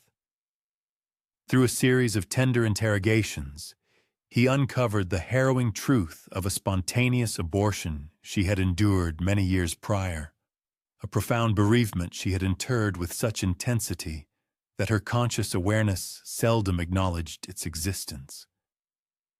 "Your corporeal form retains the memory of what your emotional core endeavors to obliterate," he elucidated with a gentle cadence. Occasionally, sorrow traverses beneath the surface, much like subterranean streams coursing through cavernous formations, manifesting unexpectedly in disparate regions. He prescribed for her not merely botanical remedies to alleviate her cephalgia, but rather a solemn rite of commemoration for the infant who had never experienced existence. "Permit your lamentation an outlet," he proposed, "and it may cease to engender discomfort in other aspects of your being." This methodology subsequently became the established paradigm as Asclepius progressively refined his comprehension of therapeutic intervention facilitated by dreams.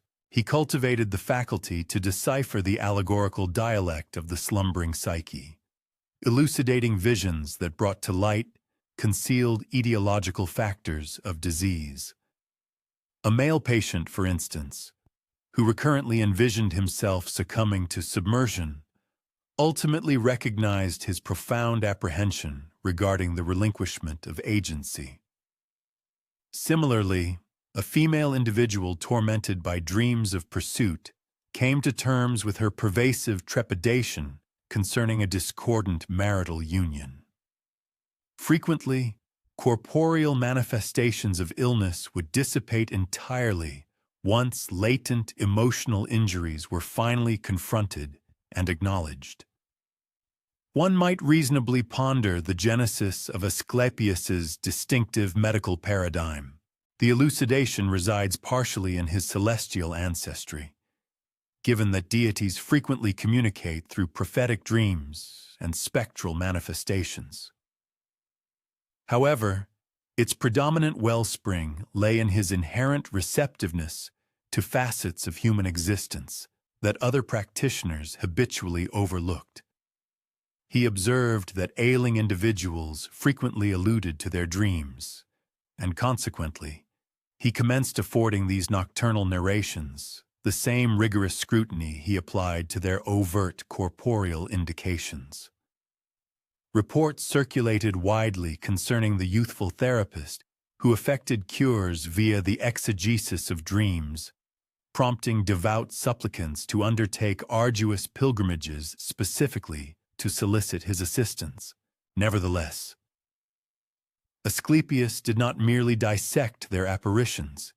He actively instructed them in the art of cultivating restorative dreams autonomously.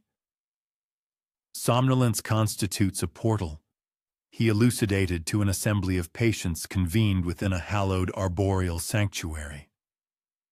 When we engage with it appropriately, we are capable of traversing into realms where recuperation patiently anticipates. He meticulously demonstrated the requisite preparations for inducing ameliorative slumber. Ritual ablutions in frigid spring water to purify both the physical form and the ethereal essence. Abstention from sustenance to quell the incessant mental clamor, and the combustion of particular botanicals whose fragrant vapors conveyed petitions to the pantheon of healing deities. This elaborate preparatory regimen assumed an importance equal to that of the dreams themselves, effectively carving out a sacred precinct within the mundane fabric of existence. One might visualize the tableau as Asclepius meticulously readied a dedicated sleeping sanctum for a prosperous merchant whose inveterate gastric afflictions had stubbornly defied every orthodox therapeutic intervention. The chamber, while unadorned, was impeccably ordered. Pristine flaxen textiles graced a plush sleeping platform. The walls were adorned with frescoes depicting tranquil sylvan vistas, and a diminutive shrine bore votive tributes consecrated to the benevolent divinities of restoration. A gentle melody wafted from adjacent alcoves, where other individuals reposed in their own states of therapeutic somnolence. The nocturnal imaginings that visit you this evening may illuminate the trajectory toward recuperation, Asclepius conveyed to the merchant as the crepuscular gloom extended its reach. Do not endeavor to coerce the apparitions. Permit them to manifest spontaneously, much like avian creatures returning to their accustomed perches. Irrespective of what you perceive, commit it assiduously to memory. Even enigmatic dreams frequently harbor nascent kernels of insight. He carefully positioned a diminutive parchment scroll and a slender writing implement beside the sleeping surface, keenly aware that nocturnal visions swiftly dissipate unless inscribed into linguistic form. The merchant's slumber was punctuated by a vivid dream of an opulent feast, where he found himself seated in solitude at a table groaning under the weight of sumptuous provisions, yet utterly incapable of partaking as his lips were meticulously sealed with strands of resplendent golden filament. With every attempt to sever the binding ligature, it paradoxically augmented in density and restrictive force. Upon awakening and recounting this profound vision to Asclepius, the sagacious healer responded with an immediate gesture of knowing affirmation. Asclepius, the sagacious healer, acknowledged the patient's distress with an understanding nod. Your abdominal discomfort stems from unspoken sentiments, Asclepius insightfully deduced. What thoughts or grievances have you kept confined within yourself? Through a meticulous and empathetic dialogue, they uncovered the merchant's deep-seated bitterness stemming from a betrayal by a business associate many years prior. This suppressed indignation, acting like a corrosive emotional toxin, had quite literally been eroding his gastrointestinal well-being, manifesting tangible physical ailments. Asclepius's therapeutic approach extended beyond mere palliative botanical remedies for the stomach. He also ordained a ceremonial confrontation, empowering the merchant to finally articulate his unvarnished truth. On occasion, the path to recovery necessitates fortitude as profoundly as it does pharmaceutical intervention, the insightful practitioner remarked. Your nocturnal vision unveiled a golden strand, a symbol of inherent worth, yet simultaneously restrictive. Unveiling the truth might exact a significant toll. yet remaining mute invariably proves far more detrimental. With the widespread dissemination of Asclepius's renown for his aptitude in dream-based healing, he commenced discerning recurring motifs within the nocturnal visitations experienced by his patients. Specific archetypal images frequently manifested: serpents embodying profound metamorphosis, flowing water signifying cathartic emotional purification, subterranean caverns denoting concealed wisdom, and towering trees implying gradual development and sustained recuperation across temporal spans. He meticulously began to compile detailed chronicles of these oniric emblems and their associated significances, thereby establishing the foundational systematic methodology for therapeutic dream analysis. Nevertheless, the most deeply impactful nocturnal experiences were those perceived as direct communications from the deities themselves. Patients recounted vivid apparitions of Asclepius materializing within their slumber, proffering precise therapeutic interventions or executing astonishing restorative acts that seamlessly translated into their conscious existence. These celestial visions both confounded and instilled humility in the healer, who grappled with the inexplicable phenomenon of his likeness manifesting to individuals while he himself remained in repose within his personal dwelling, considerable distances away. Conceivably, the act of healing itself engenders its own palpable essence. He contemplated aloud to a peer practitioner who had journeyed to immerse himself in Asclepius's methodologies. When we wholeheartedly commit our efforts to alleviating distress, our very being transcends the confines of our corporeal forms. Our unwavering resolve to mend takes on an autonomous vitality, reaching out to those who are most in need of our aid. This enigmatic dimension of his practice simultaneously captivated and disquieted him, prompting profound questions regarding the precise demarcation between human proficiency and celestial intercession. The elucidation arrived during his own nocturnal visions, which had intensified in clarity and vibrancy as his therapeutic proficiencies matured. He experienced a dream where he stood within an expansive, ancient library, its countless scrolls preserving the accumulated medical wisdom spanning every culture and epoch. A distinguished figure, whom he instantly identified as his progenitor Apollo, materialized before him, yet not adorned in celestial splendor.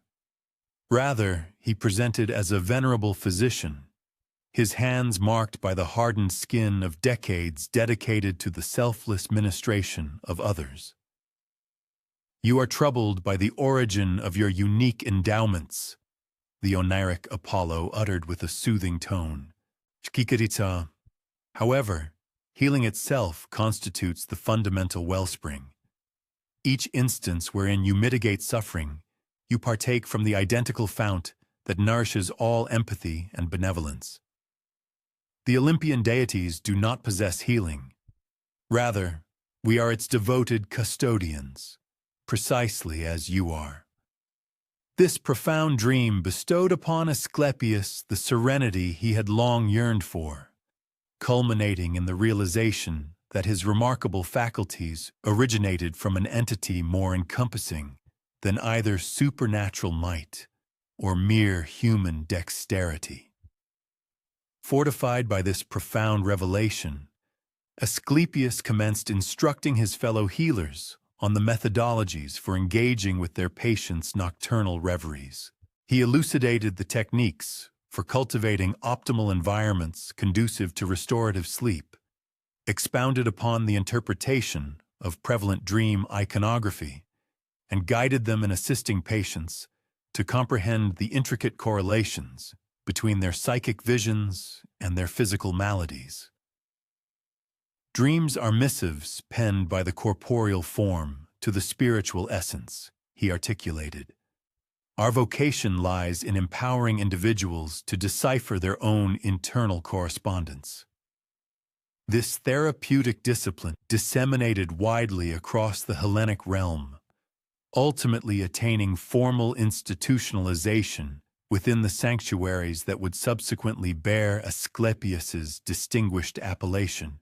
Devotees and supplicants would undertake arduous journeys, traversing hundreds of miles, to recline in hallowed chambers where restorative dreams were reputedly bestowed upon those who presented themselves with diligent readiness and genuine exigency. Yet the bedrock for all these sophisticated rituals resided in those nascent periods when a youthful healer initially mastered the art of heeding the subtle lexicon of slumber.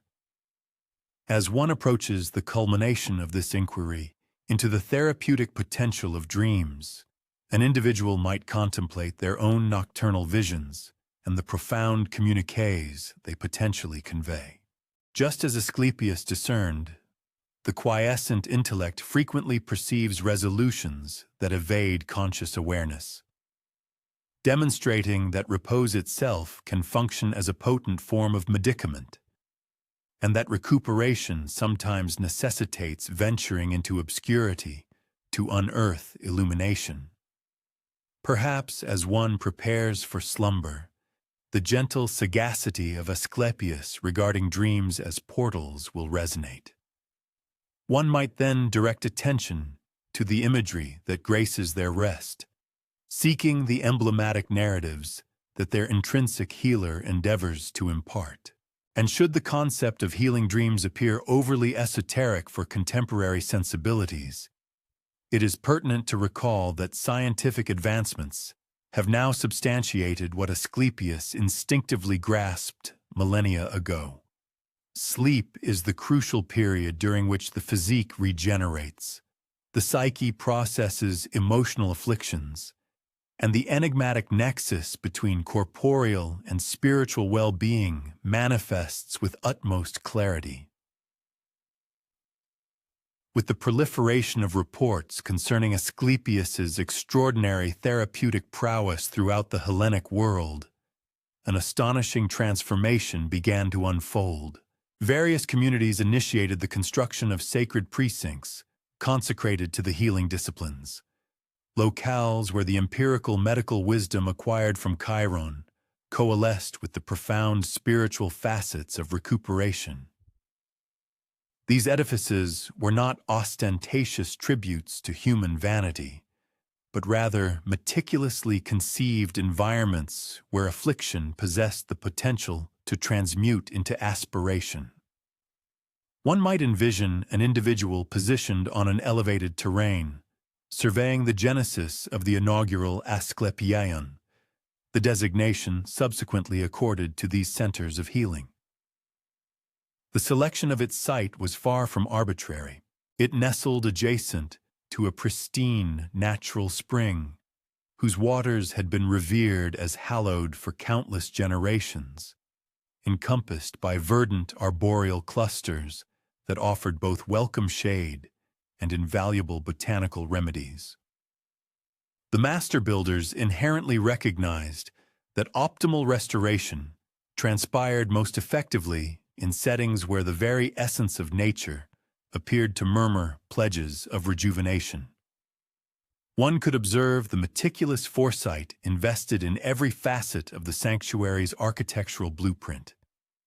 The principal temple ascended in graceful, stepped elevations that harmonized with the natural undulations of the hillside, thereby fashioning environments that exuded an innate, rather than artificially constructed, sensation. Expansive colonnades offered refuge from the sun's intensity and inclement weather, simultaneously facilitating the unhindered circulation of invigorating breezes. Gardens were cultivated not solely for their aesthetic allure, but for their intrinsic medicinal attributes. Lavender to assuage apprehension, mint to alleviate gastrointestinal discomfort, and roses whose enchanting aroma elevated the emotional state. The individual sleeping quarters were accorded particular consideration, meticulously conceived in accordance with the tenets Asclepius had elucidated over extensive periods of engaging with therapeutic dreams. Each chamber was oriented eastward to capture the inaugural rays of daybreak, thereby facilitating a natural awakening for patients, rather than an abrupt disruption from their restorative slumber. The interior surfaces were adorned with murals depicting serene natural vistas, bucolic meadows where livestock grazed placidly, tranquil coastlines where soft undulations caressed sandy shores, and sylvan clearings where variegated sunlight permeated ancient foliage. Yet arguably, the most pioneering attribute was the circular edifice situated at the very core of the sanctuary, engineered for what one might presently term communal therapeutic sessions. Here, individuals seeking solace convened to articulate their personal narratives, their profound apprehensions, and their fervent aspirations for recovery. Asclepius possessed an intuitive grasp of a fundamental truth that contemporary medical science is progressively revalidating: that solitude frequently exacerbates the severity of infirmity. Although communal engagement can exert a profoundly curative influence, shared suffering invariably diminishes its burden by half. He elucidated to the architectural team as they meticulously devised the acoustic properties of the circular chamber. The vaulted ceiling was ingeniously engineered to convey even the softest murmurs distinctly to every individual present, thus cultivating a sense of closeness within an enclosure capacious enough to accommodate scores of persons. When patients became cognizant that they were not solitary in their anguish, the process of recovery often commenced even prior to the administration of any medicinal substances. The inaugural supplicants began to arrive even as the construction efforts remained incomplete, attracted by widespread accounts of astonishing restorative acts and profoundly empathetic ministrations. They journeyed, burdened by their afflictions as if by cumbersome packages, some proceeding with agonizing steps, others transported upon conveyances by dedicated kin. What most profoundly impressed those who witnessed these initial patients was their nuanced confluence of optimism and reservation. They had frequently consulted numerous practitioners previously, only to encounter disillusionment from assurances that proved baseless. Yet, an intangible quality about the Asclepian resonated differently from the instant they traversed its entrance. It might have been the benevolent efficacy of the sacerdotal figures and their assistants, who greeted each new arrival with inquiries concerning their well-being instead of immediate solicitations for remuneration. Alternatively, it could have been the sanctuary's pervading ethos of tranquil intentionality, where every element, from the strategic positioning of seating to the selection of flora, appeared meticulously arranged to foster serenity rather than to flaunt affluence.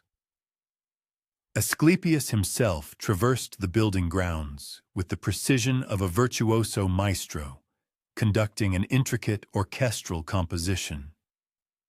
He engaged in detailed consultations with the stoneworkers regarding the thermodynamic characteristics of various marble varieties, discerning which types would maintain coolness during the oppressive summer heat and adequately preserve warmth amidst the frigid winter air.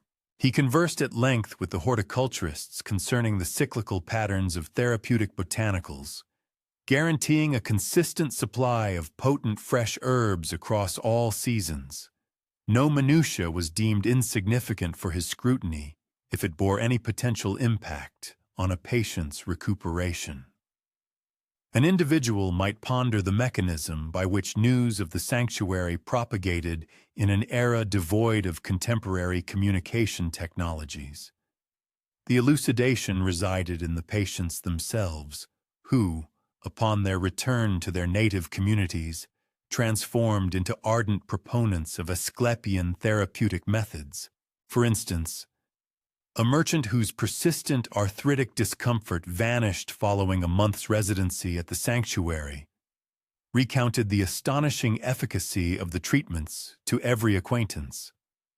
Similarly, a mother whose offspring recuperated from a debilitating ailment orchestrated journeys for other households, confronting analogous predicaments. These compelling narratives of successful restoration forged an expansive matrix of informal promotion that extended throughout the Hellenic world and even further afield.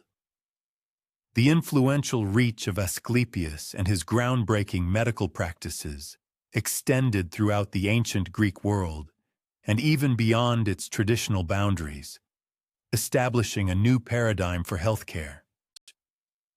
Before long, numerous requests poured in from distant urban centers, each eager to replicate the success of Asclepius's healing sanctuaries and seeking guidance in establishing their own Asclepia. In response to this burgeoning demand, Asclepius meticulously trained and dispatched specialized teams of priests and skilled healers, entrusting them with the crucial mission of disseminating his innovative therapeutic methodologies to these burgeoning new locations. However, he maintained an unwavering insistence that each nascent sanctuary be thoughtfully customized and intricately woven into the fabric of its specific local environment and the unique requirements of its community. A memorable anecdote recounts his firm declaration to a delegation from the illustrious city of Athens, who had arrived with aspirations of constructing an exact replica of the original sanctuary. The profound art of healing cannot be mass-produced with the same mechanical efficiency as common pottery, he articulated with conviction. Instead, every individual community must embark on its unique journey to discover its own distinctive pathway to comprehensive wellness. Just as each individual patient necessitates a personalized and tailored course of treatment. This deeply ingrained philosophical tenet served as the bedrock, ensuring that while all Asclepia rigorously upheld a shared set of fundamental principles, each institution organically cultivated its own distinct character, specialized focus, and unique expertise. For instance, the renowned sanctuary strategically positioned on the sun-drenched coastal plains of Epidaurus gained widespread acclaim for its exceptional efficacy in alleviating a spectrum of respiratory ailments. Ingeniously harnessing the invigorating and purifying properties of the sea breezes, which were widely believed to possess the capacity to clear congested lungs. Conversely, the venerable mountain temple nestled within the serene heights of Titharia distinguished itself through its profound specialization in the intricate treatment of injuries and the meticulous mending of fractured bones, expertly leveraging the pristine, unadulterated mountain air and the therapeutic mineral springs found in higher elevations to significantly accelerate the healing process. Meanwhile, the bustling urban sanctuary situated in the vibrant heart of Athens directed its primary therapeutic energies towards addressing the complex ailments of the mind and spirit, adeptly catering to a populace frequently subjected to the inherent stresses of metropolitan existence and the tumultuous currents of political unrest. Irrespective of their distinct regional characteristics and specialized therapeutic offerings, all Asclepia uniformly embodied a set of fundamental, indispensable features that served as a direct reflection of their founders' profound and nuanced comprehension of the intricate mechanisms through which genuine healing truly manifests. These sanctuaries were invariably constructed upon aesthetically pleasing and naturally inspiring sites, designed to instill a profound sense of hope and tranquility in visitors, simply by virtue of being inherently pleasant and restorative environments in which to spend time. Crucially, they seamlessly integrated pragmatic, evidence-based medical treatments with a profound emphasis on spiritual rejuvenation, acknowledging the indisputable reality that the physical body and the ethereal soul frequently suffer in tandem, and consequently require a synchronized and holistic approach to healing. Perhaps most profoundly, these sanctuaries were meticulously structured around the truly radical and transformative principle that comprehensive healing ought to be universally accessible to every individual, entirely irrespective of their socioeconomic standing, their familial lineage, or their inherent capacity to financially compensate for services rendered. Affluent patients were warmly welcomed, and their generous voluntary contributions played an indispensable role in financially sustaining the sanctuary's operations. Yet impoverished pilgrims were consistently afforded the identical caliber of compassionate and expert medical care. This pioneering egalitarian philosophy, which boldly challenged entrenched social norms, proved perplexing to some casual observers and, quite predictably, provoked considerable indignation among those who habitually profited from the customary class distinctions and hierarchical structures prevalent within the field of medicine. In a powerful retort to his detractors, who vociferously challenged the revolutionary nature of his policies, Asclepius posed a series of rhetorical questions designed to underscore the universal nature of suffering.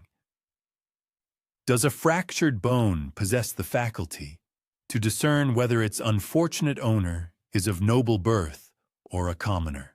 He challenged, his voice resonating with conviction. Does a virulent fever recognize and respect social rank? Illness, in its impartial manifestation, humbles every individual equally, and therefore, the profound capacity for healing must be rendered equally available to all. This profoundly empathetic and inclusive philosophy ultimately emerged as one of his most enduring and transformative contributions to the annals of medicine. The revolutionary assertion that access to quality healthcare constitutes a fundamental and universal human requirement, rather than an exclusive luxury reserved solely for the privileged echelons of society. As the intricate network of Asclepius expanded its geographical footprint, these esteemed institutions began to assume multifaceted roles that extended far beyond the singular objective of individual patient healing.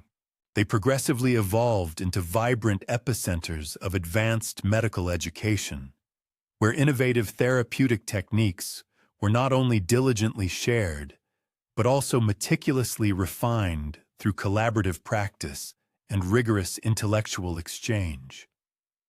Furthermore, they regularly hosted intellectually stimulating gatherings where seasoned healers hailing from diverse geographical regions converged to meticulously compare their clinical observations, share invaluable insights, and collectively glean profound lessons from each other's rich tapestry of practical experiences.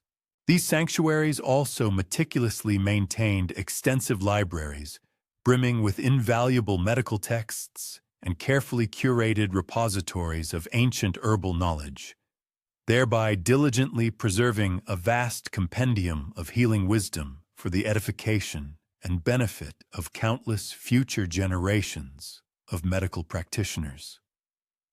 Beyond their direct medical contributions, the Asclepius began to exert a profound and pervasive influence on the broader cultural understanding of health and the complex etiology of illness.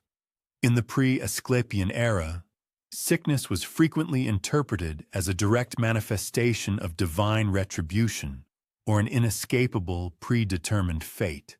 However, the Asclepius profoundly demonstrated that a significant number of ailments were, in fact, preventable through the diligent adoption of proper dietary regimens, regular physical exercise, and prudent lifestyle choices.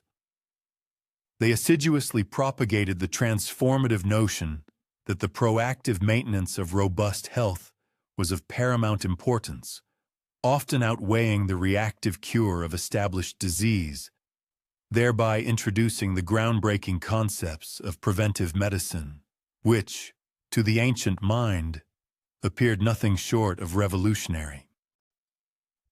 One can vividly envision the vibrant tapestry of daily existence within a fully developed Asclepian, the gentle yet purposeful hum of activity that inherently characterizes sacred spaces where vitally important work unfolds with an absence of dramatic flair or undue haste.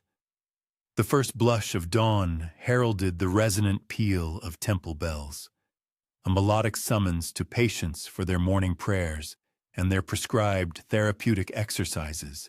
The remainder of the day meticulously unfolded through a carefully orchestrated sequence of scheduled treatments, communal meals thoughtfully designed to intrinsically support the healing process, enlightening educational sessions where patients were empowered with the knowledge to proactively care for their own well-being, and serene evening gatherings where personal narratives were openly shared and meaningful friendships organically blossomed.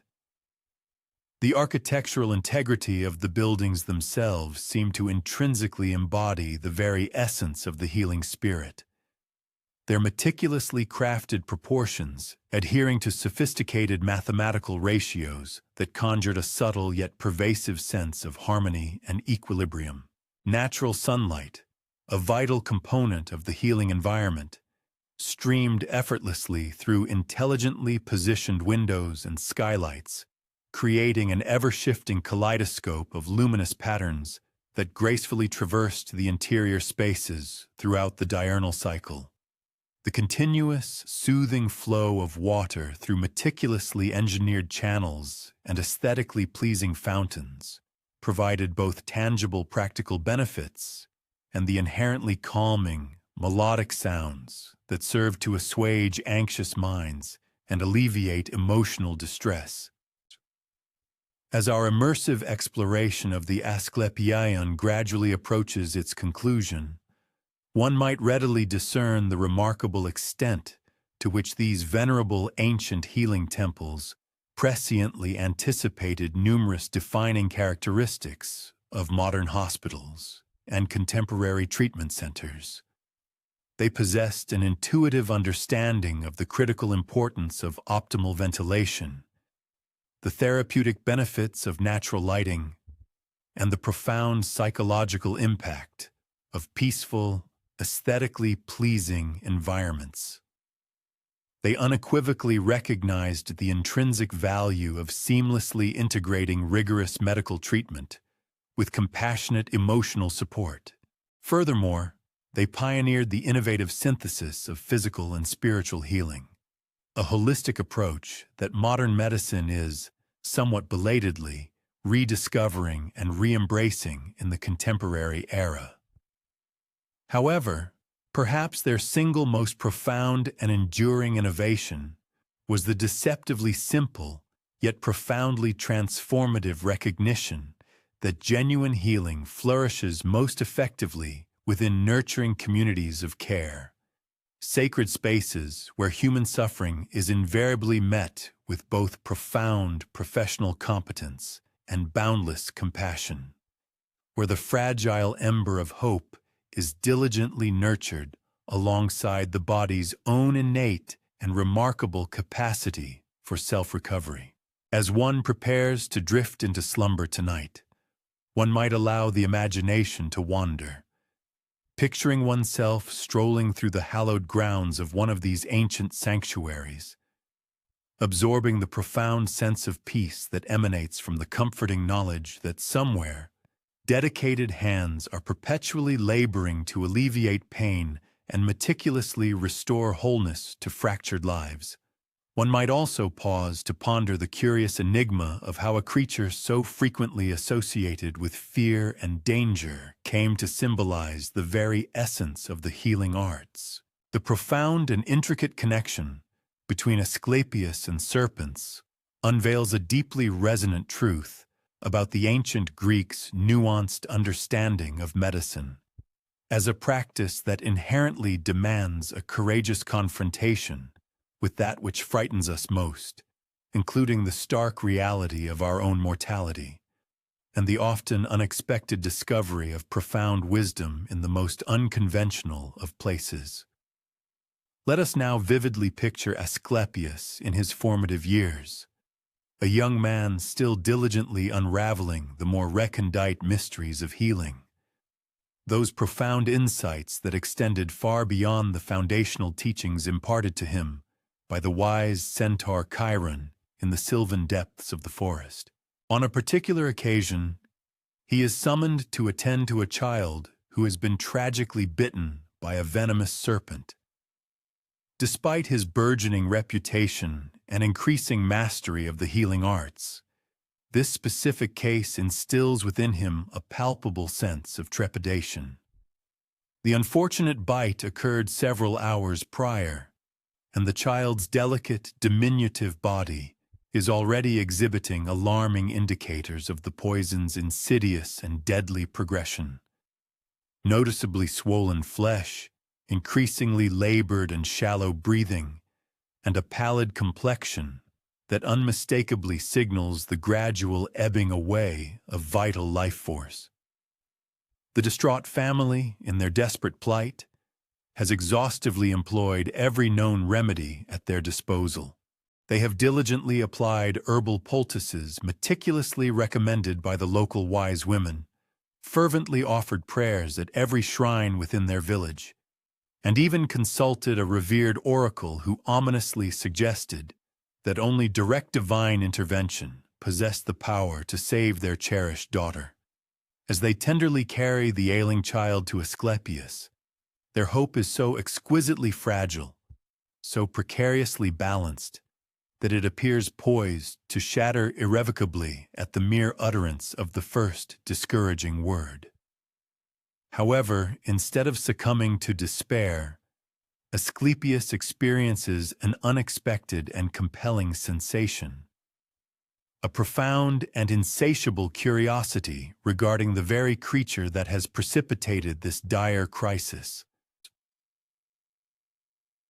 Kindly indicate precisely where the serpent inflicted its bite, he requests, his voice calm and steady.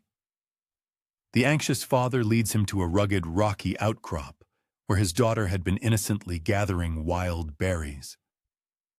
Although the serpent itself has vanished, Asclepius meticulously scrutinizes the scene with unparalleled attention to detail, carefully noting the specific type of vegetation present, the telltale proximity of a water source, and the exact spatial coordinates where the attack regrettably transpired. What particular species of snake was it? He inquires further. The father's subsequent description perfectly aligns with Asclepius's initial suspicions. A species notoriously recognized for its exceptionally potent venom, but also, according to ancient whispered legends, for possessing certain latent medicinal properties. This perplexing contradiction, the dual nature of poison and potential cure, mystifies many conventional healers, but Asclepius has long pondered the delicate, often imperceptible demarcation between a harmful toxin and a therapeutic agent, vividly recalling Chiron's sagacious teaching that the precise dosage frequently determines whether a given substance inflicts injury or bestows healing. That night, as he maintains a solitary vigil beside the fever-racked child, Asclepius experiences one of the intensely vivid and revelatory dreams that have become increasingly common occurrences as his extraordinary healing powers continue to profoundly develop. In this powerful nocturnal vision, he perceives a magnificent serpent, its massive form intricately coiled around the gnarled trunk of an ancient, venerable tree. The serpent's eyes, far from conveying malice or aggression, radiate in profound intelligence, and when it speaks, its voice carries the resonant, timeless wisdom of countless ages. You harbor fear for that which you do not fully comprehend, the dream serpent sagely informs him. Yet, I am not your adversary. Rather, I embody transformation itself, the inherent power that meticulously sheds old skin to reveal the vibrant promise of new life. I am the formidable force that possesses the capacity to either extinguish life or to bestow cure, contingent entirely upon the manner in which my essence is utilized. Learn diligently from me, and you shall unravel mysteries that other healers, bound by conventional understanding, cannot possibly fathom. Upon Asclepius's awakening, a profound shift has occurred. The child's fever has perceptibly broken. Her breathing has noticeably stabilized, and a healthy flush of color is gradually returning to her previously pale cheeks. The immediate crisis has definitively passed, yet the profound message embedded within the dream continues to resonate deeply within his consciousness. Over the ensuing weeks, Asclepius embarks upon an intensive study of serpents, dedicating the same meticulous attention and discerning observation he once applied to medicinal flora. He uncovers the remarkable truth that snakes themselves possess an extraordinary array of inherent healing abilities. They exhibit the astonishing capacity to regenerate damaged tissues, to miraculously survive grievous wounds that would prove fatal to other creatures, and, in some enigmatic fashion, to neutralize the deleterious effects of their own venom when circumstances necessitate. Their iconic ability to periodically shed their skin becomes a potent and evocative metaphor for the profound process of renewal that healing intrinsically represents. The casting off of debilitating disease to reveal the underlying healthy tissue beneath. More pragmatically, Asclepius discovers that snake venom, when precisely diluted and meticulously prepared, can serve as an exceptionally potent medicinal agent. Minuscule quantities, administered with scrupulous care, possess the capacity to alleviate certain intractable types of pain, to effectively reduce dangerous and excessive swelling, and even to successfully treat some complex diseases that stubbornly resist other conventional remedies. The fundamental key to unlocking these therapeutic benefits lies squarely in a profound understanding of precise dosage and meticulous preparation. Essential skills that demand the same exacting observation and careful attention he diligently applies to every facet of the intricate art of healing. His profound methodologies permeated every facet of restorative practice. The renown of his innovative therapeutic approaches, particularly those involving venom-based medicines, spread rapidly, attracting a multitude of other healers eager to receive tutelage in these formidable yet remarkably effective treatments. Asclepius imparted his knowledge with characteristic circumspection, consistently emphasizing that engagement with such potent substances demanded not merely advanced technical proficiency, but also an abiding reverence for their inherent power. One must approach serpents as one would approach the divine, he would counsel his disciples, with profound deference, meticulous preparation, and an unwavering understanding that you are contending with primordial forces of nature, far surpassing your own. However, the profound symbolic resonance of serpents ultimately proved even more significant than their direct pharmacological utility. Asclepius gradually began to comprehend that the serpentine form encapsulated the very essence of healing's inherent paradoxes. It served as a living embodiment of both destruction and renewal, representing simultaneously lethal poison and life-giving medicine, inspiring both primal apprehension and profound sagacity.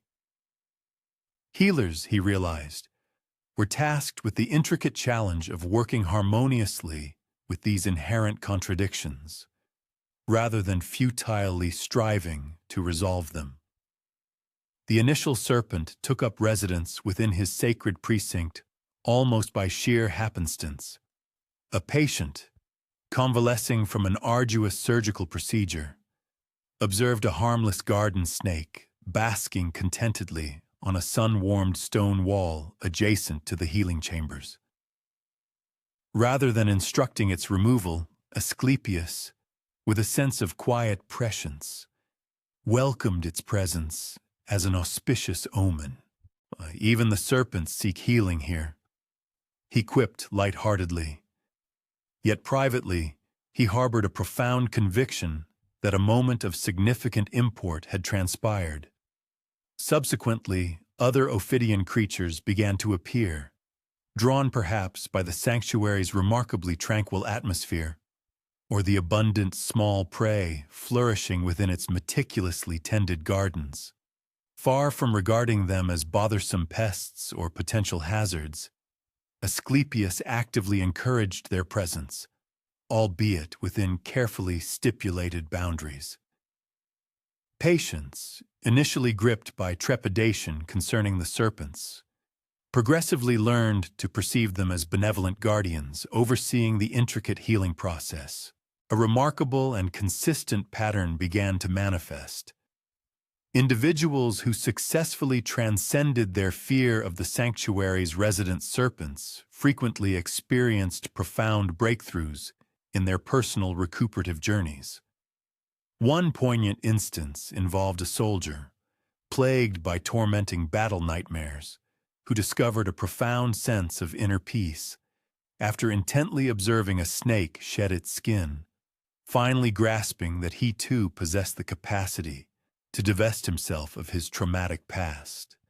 Similarly, a woman debilitated by pervasive anxiety surrounding her illness commenced her recovery after a small garden snake, in a moment of unexpected trust, gently coiled itself around her wrist during a meditative session.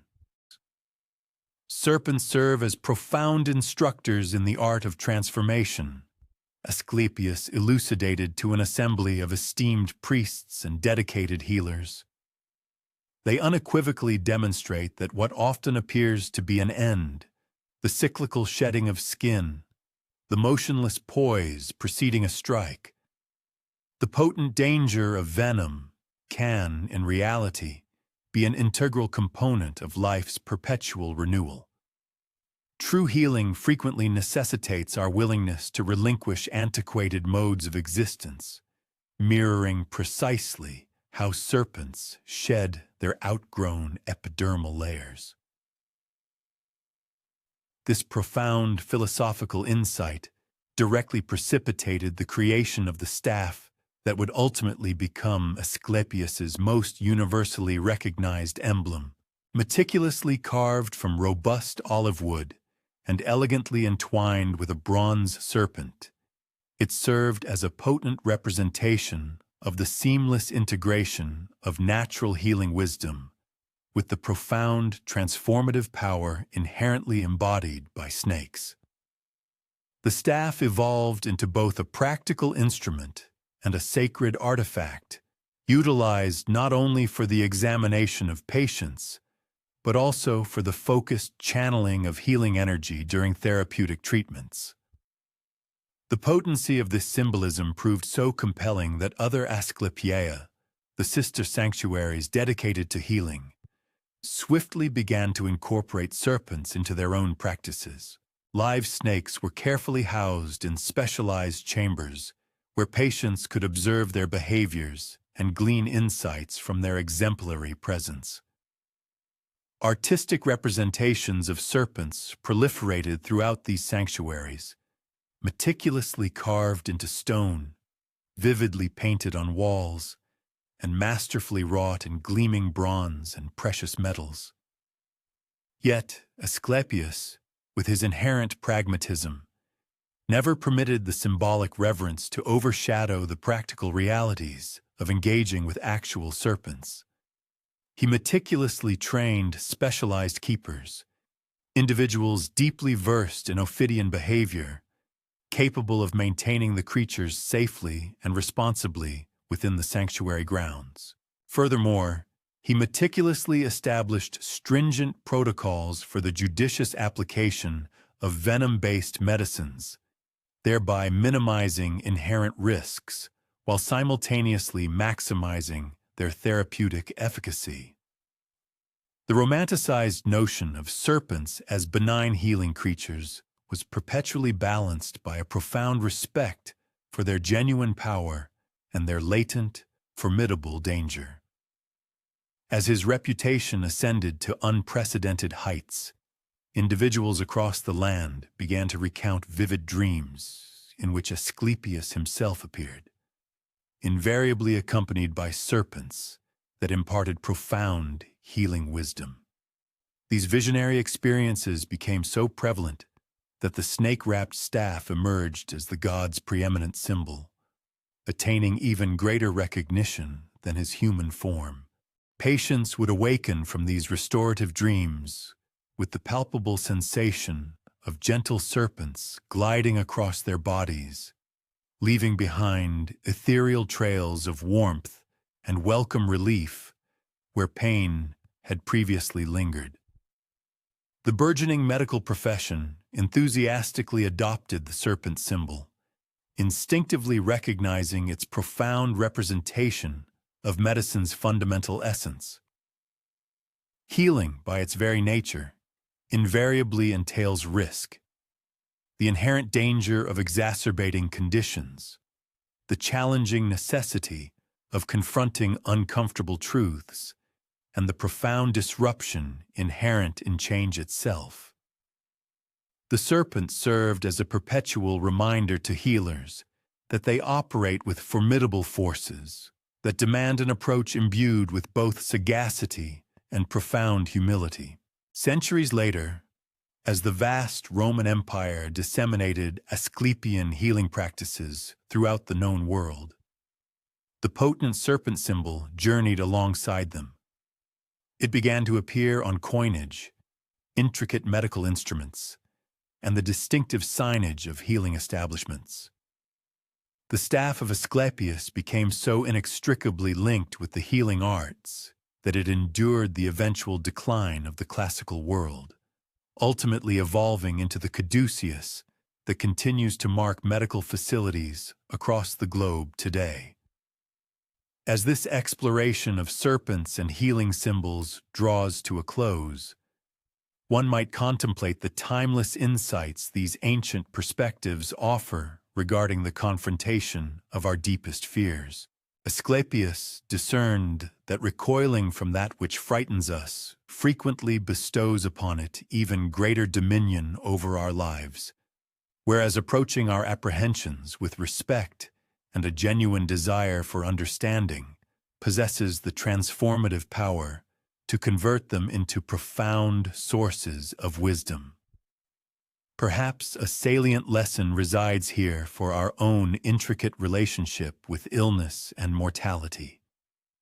Much like the serpents with which Asclepius learned to work, disease and death are not merely adversaries to be vanquished, but rather intrinsic natural forces capable of imparting invaluable lessons concerning the preciousness of life and the fragility of health. The healing professions perpetuate the use of the serpent symbol precisely because it serves as a powerful reminder that medicine achieves its greatest efficacy when it acknowledges both the inherent dangers and the profound transformative possibilities inextricably woven into the very fabric of the healing process. Water has perennially been imbued with profound healing power, and the sanctuaries dedicated to Asclepius were frequently established in close proximity to the healing springs, proximity to natural springs, whose mineral-rich waters possess the remarkable capacity to alleviate ailments that botanical remedies and surgical interventions could not touch. However, the true medicine inherent in these sacred baths extended far beyond mere physical cleansing. It encompassed the profound psychological transformation that emanated from ritualistic purification and the simple, yet deeply human, comfort derived from being cared for. One might vividly imagine approaching the hallowed healing springs at Epidaurus in the quiescent early morning hours, when a gentle mist ascends from the warm waters, enveloping the bathing pools in an almost mystical atmosphere. These springs emerge from deep subterranean sources, carrying with them a rich tapestry of minerals that have dissolved from ancient geological formations during their protracted journey to the surface. The water possesses a subtly metallic taste, accompanied by faint overtones of sulfur that eloquently speak of the Earth's hidden chemical processes. Asclepius discovered these remarkable springs during his nascent travels, having been drawn by persistent reports of their unusual properties. Local pastoralists had long observed that sheep afflicted with skin ailments showed marked improvement after drinking from certain pools, and that wounded animals instinctively sought out these very springs. Yet it was Asclepius who first comprehended how to systematically harness the water's profound healing potential. The springs, originating from various underground sources, yielded distinct types of water, each characterized by its unique mineral composition and corresponding therapeutic properties. The hottest springs, naturally heated by their passage near subterranean thermal sources, proved exceptionally efficacious for assuaging joint pain and muscle stiffness. Cooler springs, richly endowed with iron and other essential minerals, provided significant relief for patients grappling with digestive disturbances and certain blood disorders. The frigid springs, almost icy even in the height of summer, vigorously invigorated circulation and appeared to bolster the body's innate resistance to disease. However, Asclepius swiftly recognized that the purely physical attributes of the water, while undeniably important, constituted only a fraction of their holistic healing power. The very act of bathing itself, encompassing the ritualistic cleansing, the comforting sensation of warm water providing buoyant support to the body, and the temporary suspension of ordinary worldly concerns, collectively fostered unique psychological conditions that promoted healing in ways that purely medical treatments simply could not replicate. One can observe his meticulous development of the bathing protocols that would eventually become the established standard throughout the entire Asclepian world. Patients did not merely plunge into the springs with the casual abandon of ordinary swimmers. Instead, they adhered to carefully orchestrated sequences designed to prepare both their physical bodies and their contemplative minds for the profound healing process. The ritual typically commenced before the first blush of dawn, when the springs were at their most pristine and the surrounding atmosphere was optimally conducive to deep introspection. The initial stage involved purification, extending beyond mere physical washing to a symbolic cleansing that spiritually prepared patients for profound renewal. They first bathed in ordinary water, utilizing simple soaps crafted from olive oil and ash to meticulously remove the accumulated dust and perspiration of travel. This preliminary cleansing served not only practical hygienic purposes, but also facilitated a crucial transition for patients from the mundane concerns of daily life into the hallowed, sacred space of healing. The approach to the healing springs themselves scrupulously adhered to ancient traditions of profound reverence. Patients reverently offered prayers and small symbolic sacrifices, delicate flowers, polished coins, or cherished personal items that eloquently symbolized their unwavering commitment to the healing process. They entered the water slowly and deliberately, allowing their bodies to gradually acclimatize to both the temperature and the mineral content. Attendants were present to gently guide those requiring assistance, but the overarching emphasis remained firmly on personal, internalized experience rather than on any form of imposed treatment. Water remembers, Asclepius would often impart to patients as they prepared for their inaugural therapeutic bath. It remembers the profound depths it has traversed, the ancient stones it has caressed, the secrets it has absorbed in the darkness below. When you immerse yourself in these springs, you become part of that ancient memory. Allow the water to instruct your body on how to rediscover its inherent state of wellness. The healing springs, renowned for their potent therapeutic qualities, consistently drew individuals afflicted with persistent ailments that had stubbornly defied conventional medical interventions. One poignant example was a veteran soldier whose joints, scarred and rigid from countless old wounds endured during arduous military campaigns, rendered him barely mobile. His body bore the indelible marks of years of conflict, a testament to aches and limitations that no amount of traditional medicine had managed to alleviate.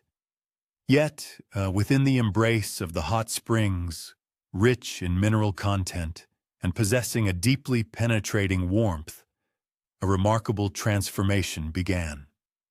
His once frozen joints gradually yielded, regaining a fluidity long lost. However, the soldier's path to wellness encompassed far more than mere physical mending.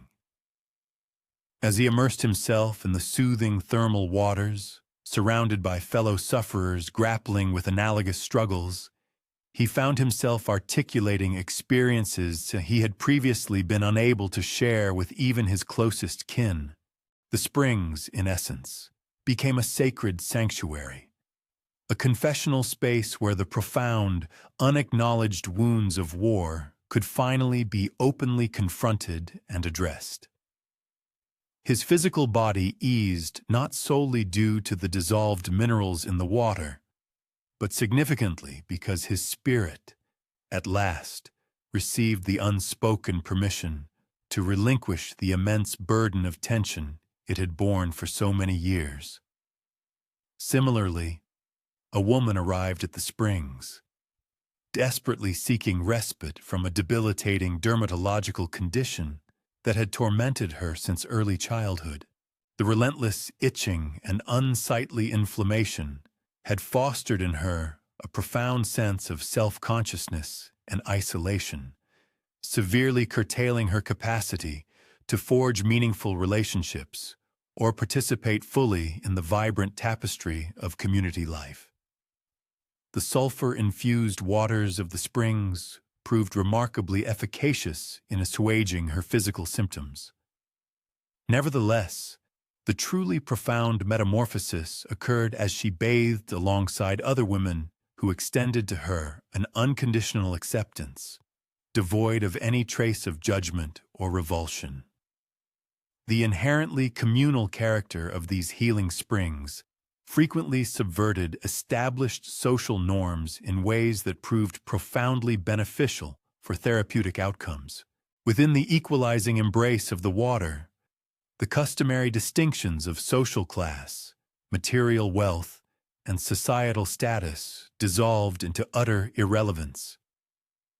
Every individual entered this sacred space disrobed and vulnerable, unified by their shared human condition and their collective yearning for restoration. This enforced, yet benevolent equality fostered unparalleled opportunities for genuine human connection and empathetic understanding, interactions that would have been virtually impossible in conventional social environments. Asclepius, with meticulous foresight, orchestrated the design of the bathing facilities to actively promote this ethos of democratic healing.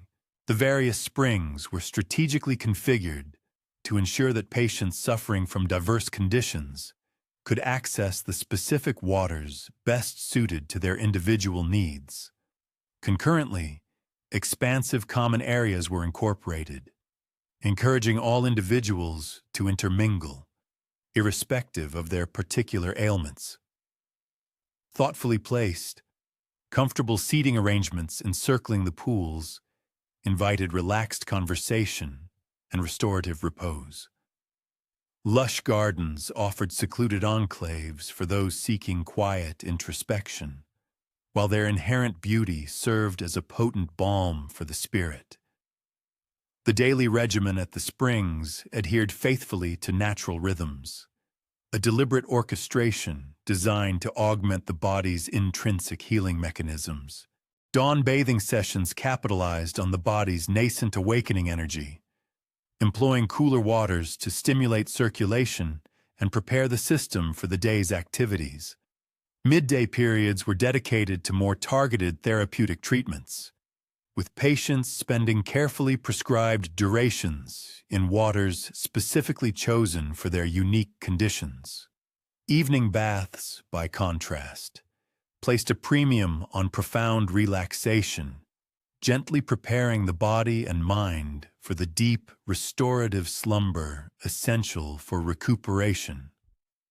However, perhaps the most groundbreaking facet of Asclepian hydrotherapy resided in its acute recognition that the optimal approach to water healing varied significantly from one patient to another. Some individuals derived immense benefit from vigorous swimming, an activity that effectively exercised weakened musculature and enhanced cardiovascular vitality. Conversely, others required the gentle support of floating, which cradled injured limbs, allowing natural recuperation to unfold without undue stress. Certain patients thrived under the stimulating influence of mineral-rich waters, while those with more sensitive constitutions responded more favorably to pure spring water, which cleansed without overwhelming delicate bodily systems. Asclepius personally oversaw the rigorous training of specialized attendants, individuals who possessed a nuanced understanding of both the distinct physical properties of the various springs and the intricate emotional requirements of diverse patient profiles. These adept water healers cultivated the ability to discern the subtle indicators signaling when a patient had absorbed sufficient mineral content, when a change in water temperature might prove advantageous, and when social engagement should be encouraged, or, conversely, when privacy was paramount.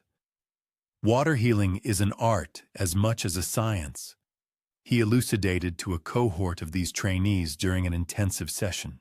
Kyam, you must learn to perceive not merely what the physical body demands, but equally what the spirit yearns for. At times, a patient needs to be wholly alone, enveloped by the water's embrace. At other moments, they require the solace and company of others who comprehend their suffering. Your profound responsibility is to discern precisely which form of healing the present moment necessitates.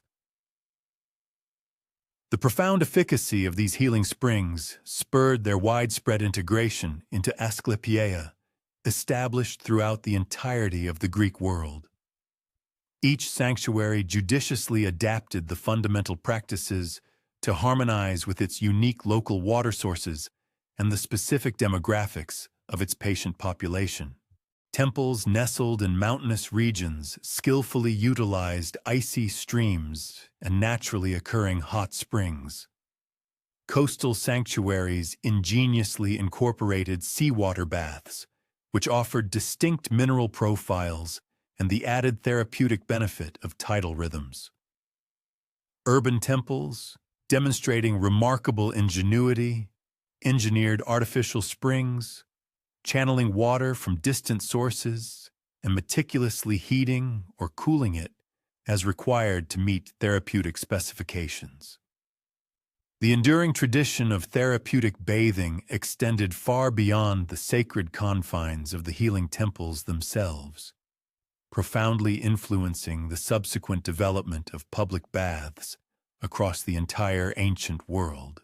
The formidable Roman Empire, in particular, enthusiastically embraced the concept of healing through water, constructing elaborate bath complexes that seamlessly melded medical treatment with vibrant social interaction.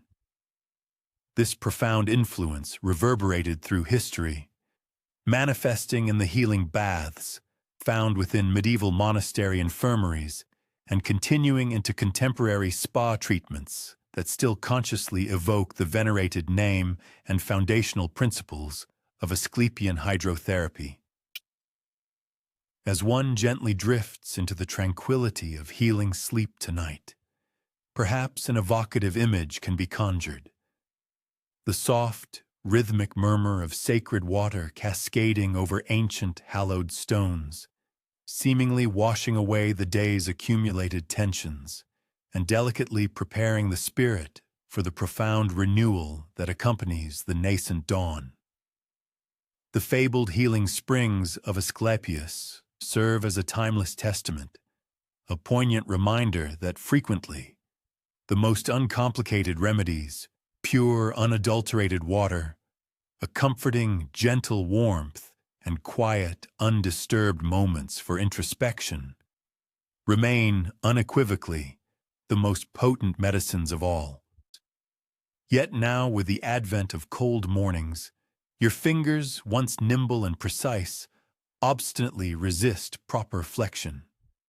A deep, persistent ache permeates the joints, a pain that no amount of warming by the hearth seems capable of assuaging. Simple, once instinctive tasks, such as grasping your tools or deftly kneading clay, transform into arduous exercises in sheer, stubborn endurance. The local physicians, consulted in desperation, offer a bewildering array of contradictory advice. One decrees absolute rest. Another vehemently advocates vigorous exercise, while a third proposes dietary modifications that appear utterly disconnected from your debilitating condition. The renowned healing springs, however, have meticulously prepared countless pilgrims for the more profound and enigmatic mysteries of Asclepian medicine. And now, we embark upon a journey, following one such earnest seeker on their personal quest for understanding. To genuinely comprehend how these venerable ancient sanctuaries wrought their quiet, unassuming miracles, one must metaphorically step into the sandals of an individual who undertook such a hallowed pilgrimage. This seeker was not pursuing dramatic, instantaneous cures, but rather held a fervent hope for the gradual, incremental transformation that emerges through dedicated, patient participation in a collective endeavor, something far grander and more encompassing than mere individual suffering. Envision yourself as Lysander, a skilled potter hailing from the bustling city of Corinth, whose hands, once his most valuable asset, have developed a debilitating stiffness, a condition that now imperils not only his established livelihood, but also the very core of his identity. For 3 decades, your dexterous hands have meticulously shaped raw clay into exquisite vessels, gracing the opulent homes of the wealthy and the humble kitchens of everyday folk alike. Your calloused hands intimately understand the nuanced feel of good, pliable earth, the precise, delicate pressure required to raise walls without collapse, and the gentle, artful touch that meticulously crafts lips and handles designed to please both the discerning eye and the appreciative hand. The momentous decision to seek succor at the nearest Asclepian did not arrive easily or without considerable internal debate. The arduous journey itself would consume 3 days in each direction, a substantial period of absence from work, time that Lysander, a craftsman reliant on his hands, could ill afford. Furthermore, the temple necessitated specific donations, offerings whose precise management remained a source of significant uncertainty for him. Most challenging of all, the very act of seeking divine healing felt like a profound admission that his own diligent efforts had ultimately failed, an acknowledgement that he now required assistance far beyond the scope of human skill or ingenuity. More significantly, and unexpectedly, the extended journey itself afforded Lysander an invaluable period of quiet contemplation, a much-needed reprieve from the relentless daily pressures of his craft and his familial responsibilities. For the first time in many months, he found himself able to reflect upon his deteriorating condition without the simultaneous burden of fretting over unfulfilled orders, the potential disappointment of his loyal customers, or the pressing household needs that were inextricably linked to his earnings. This newfound mental space, uncluttered by mundane anxieties, proved to be an utterly crucial precursor to the profound healing process that awaited him. Yet ultimately, the gnawing desperation that plagued Lysander's spirit gradually triumphed over his innate pride, compelling him to embark upon the dusty road leading toward the sanctuary. He carried a modest pack containing a few humble offerings and sufficient provisions for a stay of several days. The journey itself, unbeknownst to him at its outset, became an integral component of his nascent healing. Though initially arduous, the sustained act of walking forced him to engage his painful hands and arms in unaccustomed ways, subtly stimulating blood circulation through his stiffened joints and incrementally loosening the tissues that had grown rigid from prolonged disuse. The Asclepian gradually revealed itself as Lysander crested a gentle hill on the 3rd day of his arduous travel. Below lay an expansive complex of buildings, thoughtfully arranged around a series of natural springs and groves of venerable sacred trees. The architectural style, rather than proclaiming ostentatious grandeur, subtly conveyed a profound sense of permanence and an almost palpable serenity. Weathered stone buildings softened to a muted gray, courtyards paved with smooth, ancient stones worn lustrous by the countless footsteps of generations of pilgrims, and meticulously tended gardens where a variety of potent medicinal plants flourished in carefully cultivated plots. Lysander's initial encounter upon arriving at the sanctuary's entrance was with a temple attendant. This individual was not a priest poised to perform an elaborate religious ceremony, but rather someone more akin to a medical administrator, whose primary function was to gather practical, pertinent information regarding the new arrival's condition. "How long have you been suffering?" she inquired, her stylus moving methodically across a wax tablet, recording his responses. "What specific treatments have you already attempted? Do you have any familial history of similar medical problems?" The thoroughness and distinctly practical focus of her questions genuinely surprised Lysander.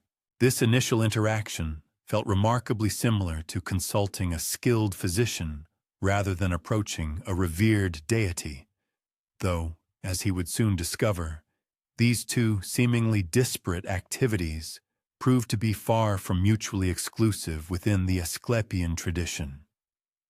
The realization dawns that disparate elements, often perceived as conflicting, frequently prove not to be mutually exclusive but rather complementary.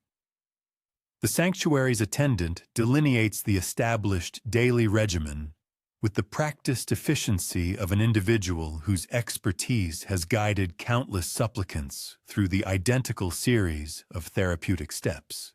Initially, one will immerse oneself in the restorative waters of the sacred springs, she elucidates, indicating a structure from which plumes of steam ascend into the crisp morning atmosphere. Subsequently, offerings are to be presented at the hallowed altar of Asclepius, followed by a period of quiet contemplation in preparation for the restorative sleep. The divine guidance manifests uniquely for each individual, yet this preliminary readiness is crucial for ensuring receptivity to whatever wisdom the deity may bestow. However, the tangible physical improvements often appear negligible when weighed against the profound psychological solace derived from receiving such meticulous and skilled care. For the first time since the onset of their affliction, the individual experiences the profound sensation of being truly comprehended. The dedicated attendants, having encountered hundreds of similar afflictions, possess an intimate understanding of precisely which motions induce discomfort, which postures offer respite, and how to manipulate compromised joints without exacerbating any existing pain. The ritualistic bathing, it transpires, is far more intricate than initially anticipated. Attendants expertly guide the pilgrim through a sequence of pools maintained at varying temperatures, meticulously expounding upon the unique therapeutic attributes of each. Chilled waters, they explain, are employed to mitigate inflammation, while the soothing warmth of other baths serves to relax musculature and enhance circulatory flow. Between these immersions, specialized oils, lavishly infused with a selection of indigenous herbs tailored to the specific condition, are gently applied, preparations emanating invigorating scents of pine, refreshing mint, and an array of other botanicals beyond immediate recognition. Your hands bear the imprint of a rich history, remarks one of the bathing attendants with perceptive insight as she delicately massages an aromatic oil into the pilgrim's stiffened fingers. They have toiled diligently for countless years, meticulously shaping exquisite beauty from raw clay. Now, however, they must embark upon a different kind of endeavor, the profound undertaking of healing themselves. Her observation subtly introduces a perspective previously unconsidered, that genuine recovery might necessitate not merely the alleviation of symptoms, but a fundamental redefinition of one's relationship with their cherished craft. Asclepius manifests his healing power through a multitude of channels, the officiating priest explains, his voice resonant with ancient wisdom, as he carefully positions the pilgrim's handcrafted vase among the other votive offerings upon the altar. Sometimes through the enigmatic tapestry of dreams, at other times through the potent remedies we administer, and occasionally through significant alterations in one's lifestyle and professional engagement. Cultivate an openness to embrace assistance in whatever guise it may present itself. This counsel, delivered with quiet authority, ultimately proves far more profound than its initial simplicity might suggest. The solemn offering ceremony unfolds in the waning hours of the afternoon, as the oblique rays of the setting sun transmute the temple's pristine marble columns into a resplendent golden hue. The pilgrim presents their heartfelt tributes, a small, exquisitely crafted vase, a testament to earlier, healthier days, a handful of gleaming coins, and a meticulously penned prayer articulating their fervent aspirations for recovery. The venerable priest, who receives these sacred gifts, treats them with an air of profound reverence, perceiving them not as a mere transaction for services rendered, but as sincere manifestations of unwavering faith in the transformative power of the healing continuum. The pilgrim finds themselves seated alongside a woman whose persistent, debilitating headaches had compelled her journey from the distant city of Athens, and across from a youthful warrior whose grievous wounds sustained in battle steadfastly resisted proper mending. While their specific ailments diverge markedly from the pilgrim's own, their shared odyssey of seeking amelioration, a poignant blend of fervent hope and gnawing desperation, coupled with a gradual willingness to embrace methodologies they once would have summarily dismissed, mirrors the pilgrim's personal journey with striking precision. The evening repast, thoughtfully prepared and served to the assembled pilgrims, masterfully blends essential nutrition with therapeutic efficacy. The fare, though unpretentious, is meticulously curated. Fish, rich in beneficial oils known to mitigate inflammation, vegetables specifically chosen for their inherent healing properties, and bread, baked from grains that impart sustained energy without inducing digestive strain. Even more significantly, the communal nature of the dining experience affords invaluable opportunities to connect with other seekers, whose personal narratives both provide solace and impart profound instruction. I have frequented this sanctuary on 3 separate occasions, confides an aged merchant whose persistent stomach ailments have plagued him for many years.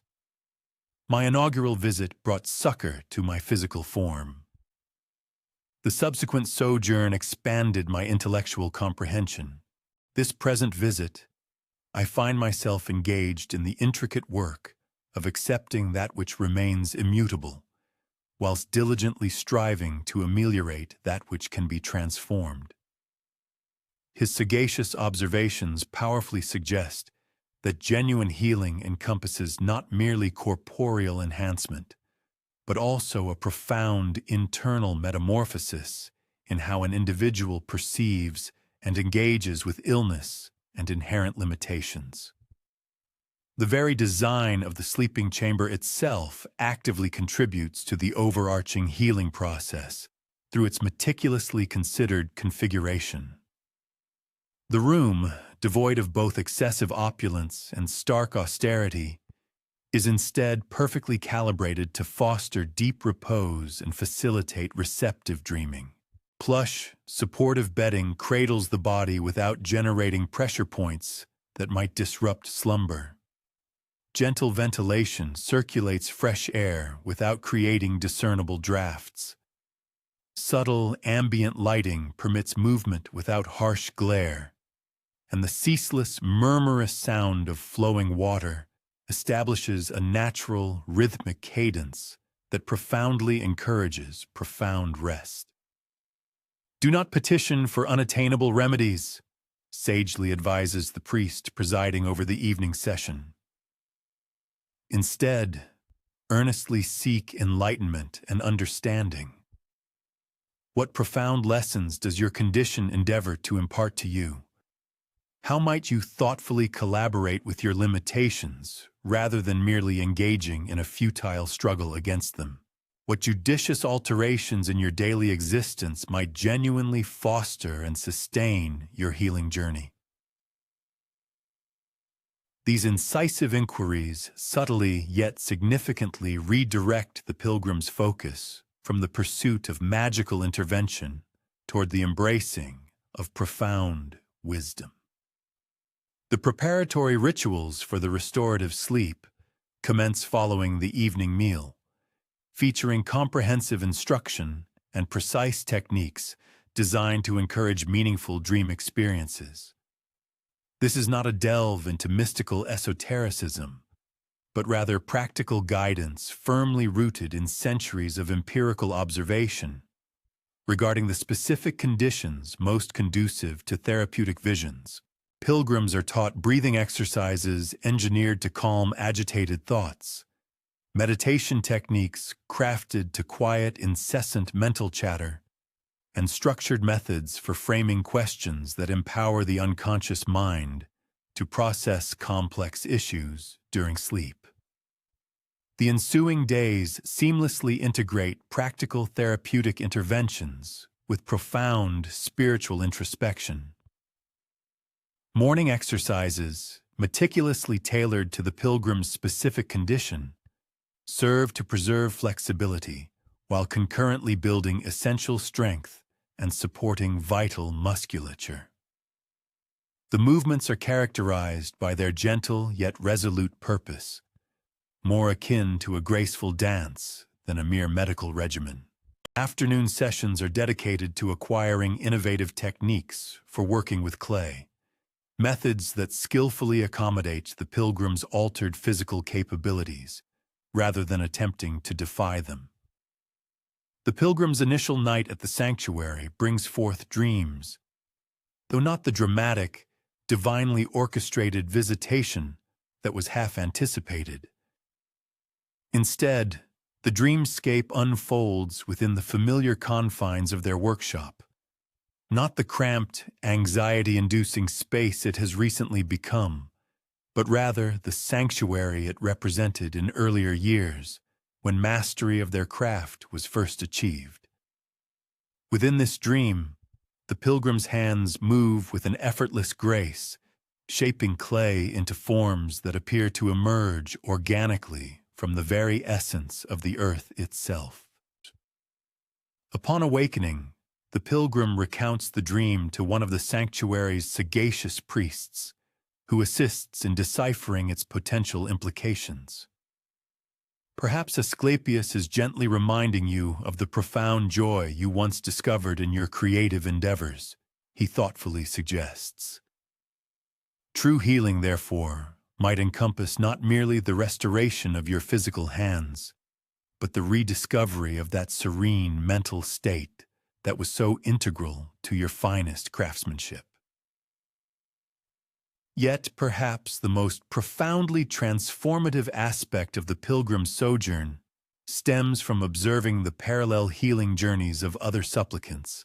One witnesses moments of sudden insight and periods of profound discouragement, instances of dramatic corporeal amelioration, and subtle, incremental shifts that cumulatively coalesce into significant, enduring change. Most importantly, it becomes clear that the process of healing rarely aligns with an individual's initial preconceived notions, but frequently surpasses them in unforeseen and deeply meaningful ways. Your hands possess an inherent wisdom that you may not yet fully acknowledge, elucidates the venerable master potter, a skilled artisan who imparts adaptive techniques to pilgrims grappling with similar physical limitations. They instinctively comprehend the precise needs of the clay. Place your trust in that innate knowledge, even when the movements feel distinctly different from what they once were. He meticulously demonstrates innovative methods for gripping tools that minimize strain, postures that more equitably distribute pressure, and rhythmic approaches to work that preemptively allow for periods of rest before the onset of debilitating fatigue. A farmer, for instance, learns to skillfully manage chronic back pain not by striving for its complete eradication, but by assiduously cultivating work rhythms that effectively avert debilitating flare-ups. A soldier discovers that his indelible battle scars carry a profound wisdom concerning survival and courage, insights that empower him to guide younger men away from unnecessary perils. A shrewd merchant, through proper introspection, ascertains that her chronic anxiety, when thoroughly understood, actually furnishes invaluable foresight into market fluctuations that often elude other traders. The pilgrim's own healing trajectory mirrors this pattern of gradual, profound revelation rather than a sudden, miraculous cure. By the culmination of their stay, while their hands have not miraculously regained their youthful flexibility, they have assiduously acquired novel methodologies for working that significantly mitigate pain while preserving their artistic proficiency. More significantly, they have cultivated a fundamentally altered relationship with their condition, perceiving it not merely as an insurmountable limitation, but as an unforeseen invitation to deeper personal mastery. The concluding ceremony preceding departure involves the creation of a votive offering specifically designed to encapsulate the pilgrim's transformative experience at the sanctuary. In stark contrast to the hopeful supplications brought upon arrival, this inscribed tablet meticulously records heartfelt gratitude for precise insights gained and tangible improvements realized. I arrived seeking the restoration of my former capabilities, the pilgrim inscribes. I depart endowed with superior ones. As the pilgrim embarks on the journey away from the hallowed Asclepius, retracing the very path that led them there days earlier, they carry with them far more than mere practical techniques for managing their physical condition. They have profoundly experienced a holistic paradigm for confronting life's inherent difficulties, one that judiciously integrates rational therapeutic interventions with an expansive spiritual openness, individual diligent effort with robust community support, and a serene acceptance of limitations with an unwavering commitment to persistent amelioration. The return journey itself provides an invaluable period for the assimilation of these profound insights into the fabric of daily existence. The pilgrim diligently practices the exercises meticulously learned at the sanctuary, experiments with the innovative techniques for working with clay, and progressively implements judicious alterations in their workshop routines, all designed to foster long-term health and well-being rather than solely prioritizing short-term productivity. The healing process, it is now understood, continues unabated at home. The pilgrim now possesses the profound knowledge of how to actively participate in its ongoing unfolding. The most striking characteristic of the pilgrimage experience for many was its profound sense of normalcy. Despite the hallowed environs, specifically consecrated to divine intervention and restoration, the profound miracle did not manifest as some sudden, earth-shattering cure. Instead, it unfolded as a gradual metamorphosis, meticulously achieved through a patient and comprehensive engagement with the entire individual, embracing the physical form, the intellectual faculties, and the spiritual core in unison. This pioneering methodology of wellness, first cultivated within the sacred precincts of Asclepius's sanctuaries, continues to exert its influence upon contemporary therapeutic methodologies, both overtly and in more subtle, understated ways. As one traces the narrative from initial suffering through the earnest quest for relief and onward to a progressive recovery, it becomes evident how the sanctuary's philosophical approach thoughtfully integrated both the individual's active participation and celestial benevolence.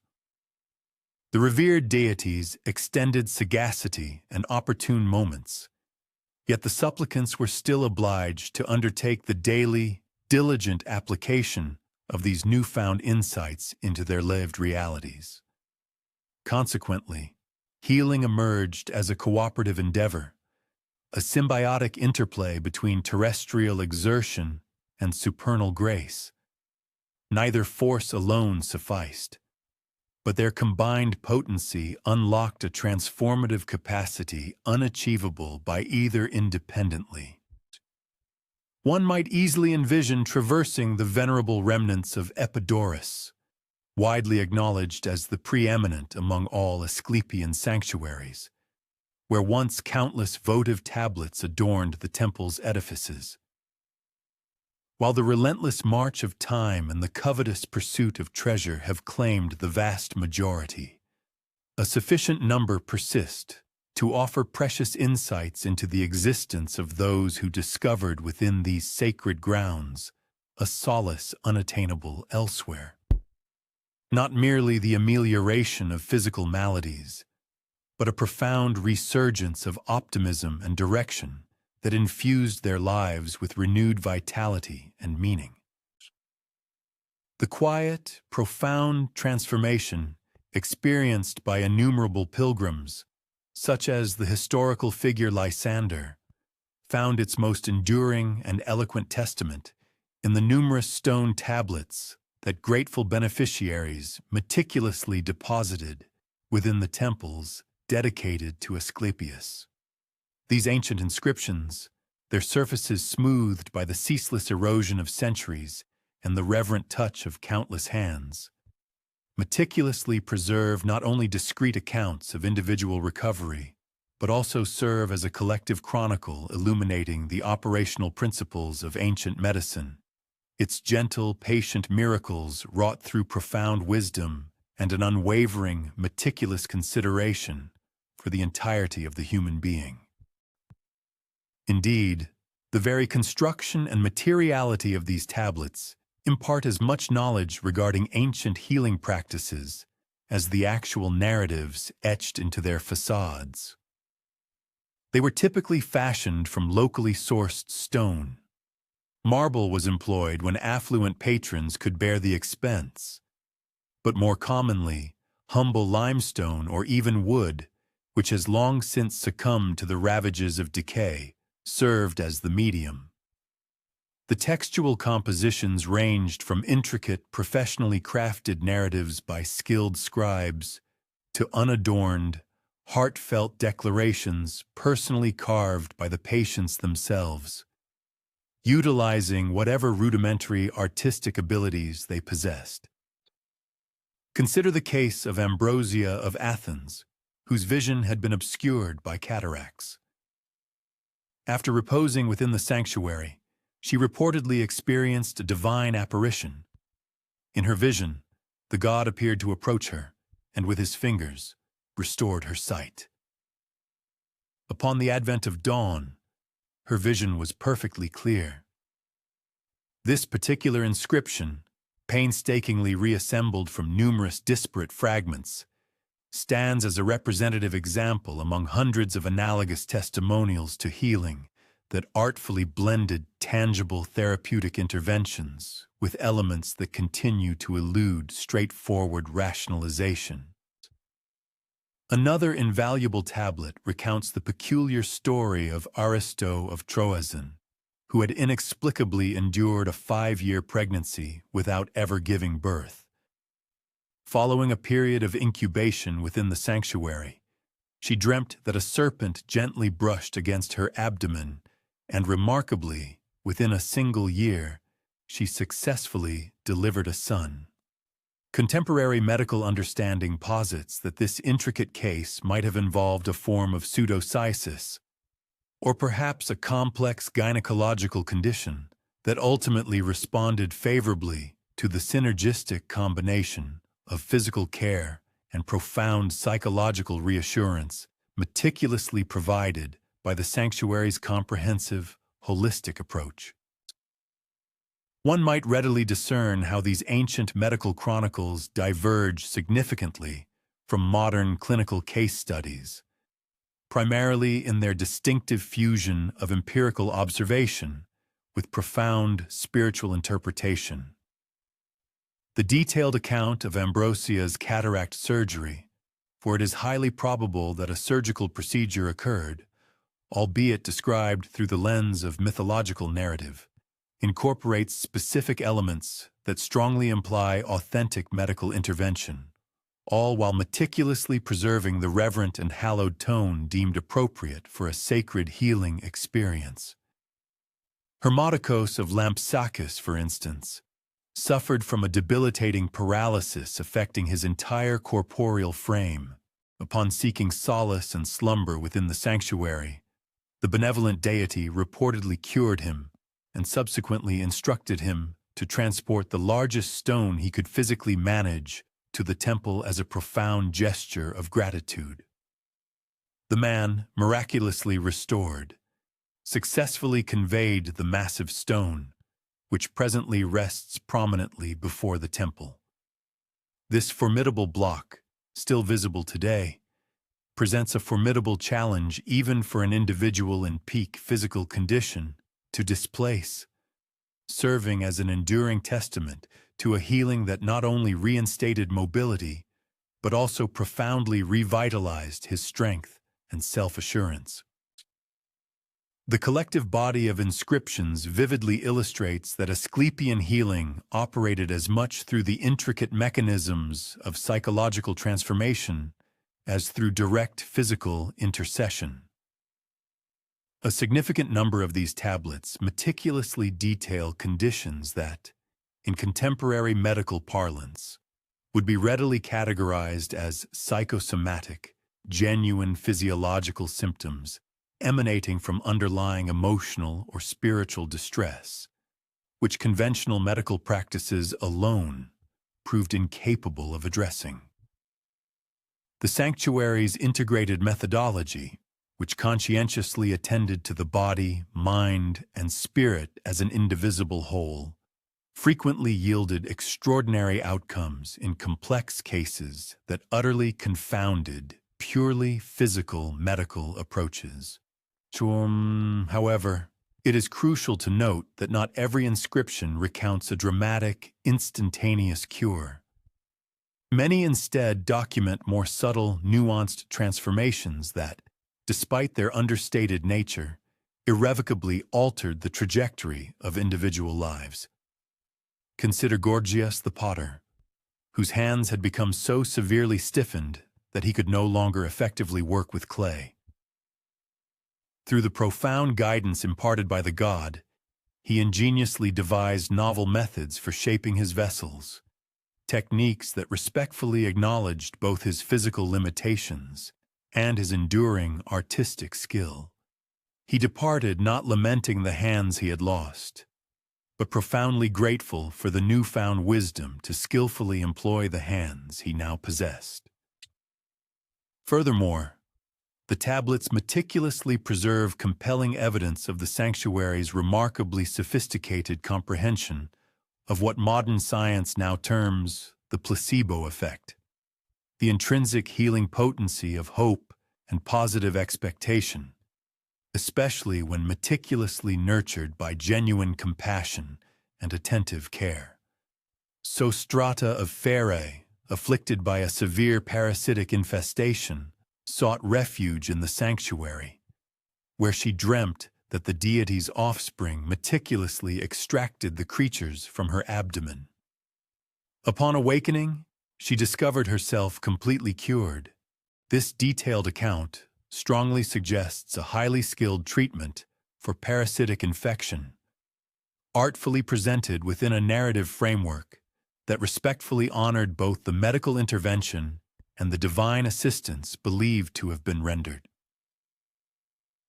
One can readily envision these very inscriptions being perused by new arrivals at the sanctuary, individuals gravely ill and desperately yearning for reassurance that their arduous journey has not been undertaken in vain.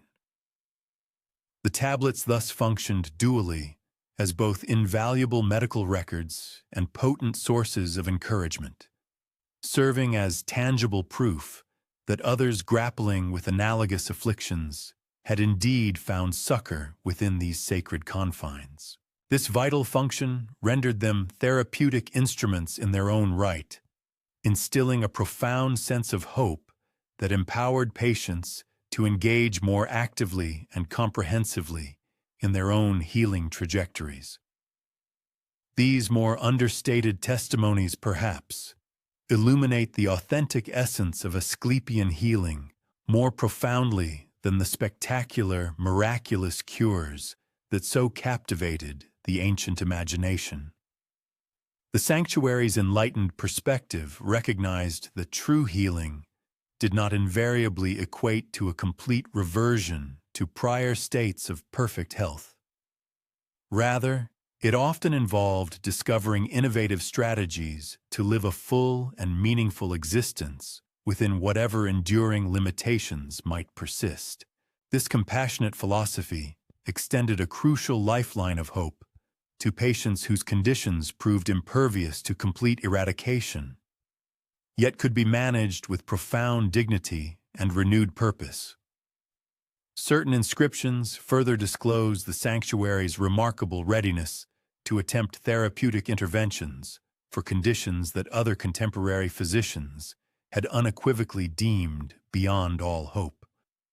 Alus, for instance, arrived blind and utterly alone, his path guided solely by his loyal canine companion. The god, it is recorded, miraculously restored his vision, and he departed filled with unbridled joy, his faithful animal companion's guidance no longer a necessity. The remarkably matter-of-fact tone of this account strongly implies that addressing blindness, while undeniably challenging, was not considered an insurmountable feat within the hallowed grounds of Epidaurus. The sheer breadth and variety of ailments meticulously catalogued within the tablets serve as compelling evidence of the truly comprehensive scope of Asclepian medicine. From fractured bones and festering wounds to persistent chronic pain, complex mental afflictions, debilitating fertility issues, and enigmatic maladies that stubbornly defied conventional classification, all found diligent treatment within the sanctuaries. This remarkable inclusivity points towards a sophisticated medical paradigm that perceived all manifestations of human suffering as inherently worthy of meticulous attention and the profound potential for amelioration. Consider the poignant case of Pandora of Thessaly, who presented her young daughter, a child who had remained entirely mute since her earliest years. Following a 3-night sojourn within the sanctuary, the child, in her sleep, uttered a sound, and from that pivotal day forward, she commenced speaking with complete normalcy. Such accounts strongly intimate the sanctuary's advanced understanding of psychological trauma and its intricate physiological manifestations, employing therapeutic techniques that would not appear out of place within the framework of modern psychological counseling. Archaeological investigations compellingly indicate that a substantial number of patients prolonged their stays at the sanctuaries for extended durations, thereby fostering the emergence of transient communities of individuals united by their shared quest for wellness. The inscriptions themselves occasionally allude to these profound interpersonal connections. A No of Ina, for example, expresses gratitude not only to the benevolent deity, but also to her fellow pilgrims, whose unwavering companionship rendered the arduous journey toward recovery significantly more bearable. The inherent therapeutic efficacy of shared experiences with others confronting analogous adversities thus introduced yet another crucial dimension to the multifaceted healing paradigm. Moreover, the inscriptions unequivocally underscore the remarkably democratic ethos of Asclepian healing. Individuals from every stratum of society, the affluent and the impoverished, the enslaved and the free, foreign visitors and native citizens, all meticulously documented their grateful testimonies. Nicariba, an enslaved woman hailing from Mycen, reportedly dreamt that the god personally excised a growth from her neck. Her mistress, witnessing the undeniable efficacy of the cure, subsequently granted her freedom and dedicated this very tablet in commemoration. Healing, within these sacred precincts, transcended societal boundaries in ways that remarkably few other ancient institutions managed to accomplish. Yet, perhaps the most profoundly affecting inscriptions are those that meticulously record not merely physical restoration, but a deep, resonant spiritual transformation. Antiphanes, for instance, arrived steeped in profound despair, having tragically lost his entire family to a devastating plague and his agricultural lands to a relentless drought. Within these hallowed grounds, he discovered not the restoration of what was irrevocably lost, but rather the inner fortitude to meticulously construct a new existence from the fragments that remained. These poignant testimonies strongly suggest that the sanctuaries functioned as rudimentary counseling centers, providing a vital space where individuals could meticulously process profound grief and deep-seated trauma in ways that ultimately empowered them to continue living with renewed purpose.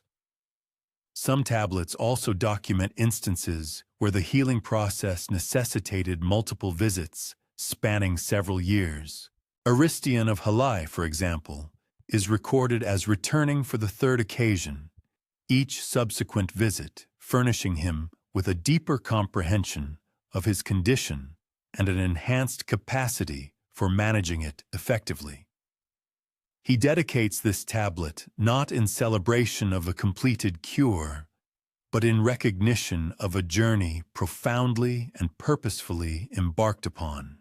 These inscriptions, therefore, unveil a remarkably realistic understanding of healing as an ongoing, evolving process rather than a singular, dramatic intervention. The lexicon employed within these ancient dedications frequently mirrors the genuine expressions of those afflicted, diverging significantly from the rigid formality typical of religious nomenclature. A poignant example is the declaration of a thankful devotee. "I arrived here on the precipice of death and depart prepared to fully embrace life once more." Such unadorned and straightforward pronouncements possess a persuasive power far exceeding the most intricate theological expositions. These individuals are not articulating abstruse tenets, but rather testifying to tangible transformations within their everyday existence, a profound shift from despair to renewed vitality. Contemporary academics, meticulously examining the extant epigraphs, have discerned distinct methodologies, indicating a structured application of remedies tailored to various ailments. For instance, therapeutic dream incubation was predominantly advocated for afflictions of the psyche, while invasive surgical procedures were reserved for corporeal traumas. Persistent health challenges often warranted comprehensive modifications to diet and in daily routines, and profound existential dilemmas were addressed through insightful spiritual guidance. These invaluable tablets thus unveil a medical framework sufficiently advanced to align specific interventions with individual requirements, eschewing any notion of generic, universally applied panaceas. Consider the case of Euphrates, a soldier who initially perceived his battle scars as ignominious symbols of timidity. Within the hallowed confines of the sanctuary, he underwent a profound re-education, coming to understand these very marks as undeniable testaments to his bravery. His recuperation, therefore, commenced not with the regeneration of tissue, but with a newfound clarity of perception. Such narratives powerfully illustrate the sanctuary's progressive engagement with trauma, an approach that remarkably foreshadows contemporary insights into how the construction of personal meaning profoundly influences recovery from both corporeal and psychological injuries. Among the most astonishing revelations preserved in these inscriptions are instances where individuals sought and received curative intervention, not on their own behalf, but for cherished relatives unable to undertake the arduous pilgrimage themselves. A compelling illustration is Xenophon, who, after dreaming of a specific therapeutic regimen for his son's debilitating lameness, journeyed back to his household to implement the divine instructions he had been granted. The outcome was nothing short of miraculous. The boy now ambulates without impediment. These compelling narratives intimate a remarkably nuanced comprehension of how therapeutic insights and practices could be disseminated and effectively utilized far beyond the geographical confines of the sacred precinct. Furthermore, these invaluable tablets furnish tangible proof of the sanctuary's pedagogical role. Numerous beneficiaries, filled with gratitude, meticulously documented not merely their personal restoration to health, but also the invaluable therapeutic wisdom they acquired, which subsequently empowered them to provide care for their kin and fellow citizens. Katie, a skilled midwife, for example, assimilated advanced techniques for managing complicated deliveries within these sacred walls, methodologies that have since been credited with preserving the lives of innumerable mothers and infants in her community. In essence, these hallowed sites functioned as nascent medical academies, fostering an environment where pragmatic, life-saving expertise was openly disseminated among those dedicated to assisting their peers. While the relentless forces of erosion and the passage of centuries have inevitably effaced the vast majority of these lapidary chronicles, we are nonetheless bequeathed with poignant remnants. These surviving fragments offer tantalizing glimpses into untold thousands of personal sagas, wherein profound anguish was transmuted into buoyant expectation, physical constraints were transcended through resolute fortitude, and existences were revitalized by the meticulous interplay of human medical acumen and profound celestial benevolence. These enduring inscriptions serve as a compelling testament, underscoring that beneath every significant stride in medical science reside innumerable individual narratives of those who possessed the audacity to trust that their suffering held significance, and that their recovery was attainable. As evening descends and you seek repose in the hushed obscurity, one might envision these venerable utterances reverberating across the millennia. They speak not solely of the spectacular therapeutic triumphs that garnered widespread renown, but also of the more modest, yet equally vital conquests that rendered quotidian existence tolerable once more. Perhaps the most profound curative achievement chronicled within these very tablets is the resuscitation of hope itself. The profound realization that even amidst the gravest affliction, the potential for profound metamorphosis perpetually endures. Our exploration into the remarkable biography and enduring heritage of Asclepius now culminates in that enigmatic juncture where the terrestrial physician surpasses his corporeal limitations and ascends to his rightful station amidst the Olympian pantheon. Yet, this profound apotheosis is not precipitated by martial triumph or grandiose demonstrations of power. Rather, it unfolds organically from an existence wholly consecrated to alleviating distress, attending to one individual at a time, until the demarcation separating the human from the divine gracefully dissipates within the unwavering dedication of empathetic ministration. One might readily visualize Asclepius in the twilight of his mortal existence, his venerable mien etched with the passage of time. His locks, now a pristine white, rivaled the lustrous marble of sacred edifices. His hands, though bearing the indelible marks of innumerable curative acts, remained remarkably unwavering as they gently graced a patient's feverish forehead. He navigated his surroundings with a more measured pace, yet the tenderness of his touch persisted, mirroring the delicate care he exhibited in his formative years when Chiron initially imparted to him the art of wound dressing within the Sylvan sanctuary. While shrines consecrated to his venerated name had proliferated throughout the Hellenic realm, he steadfastly favored the unassuming labor of personal therapeutic intervention over the elaborate rituals associated with divine adoration. The formidable renown that had steadily accrued around him over many decades of dedicated ministration generated a complex interplay of both advantageous prospects and formidable obstacles. Monarchs from distant lands earnestly solicited his sagacious advice concerning virulent epidemics imperiling their domains. Affluent households extended immense riches in exchange for his exclusive attendance to their maladies. Even esteemed medical practitioners journeyed vast distances, eager to assimilate his distinctive techniques and fathom his profound methodologies.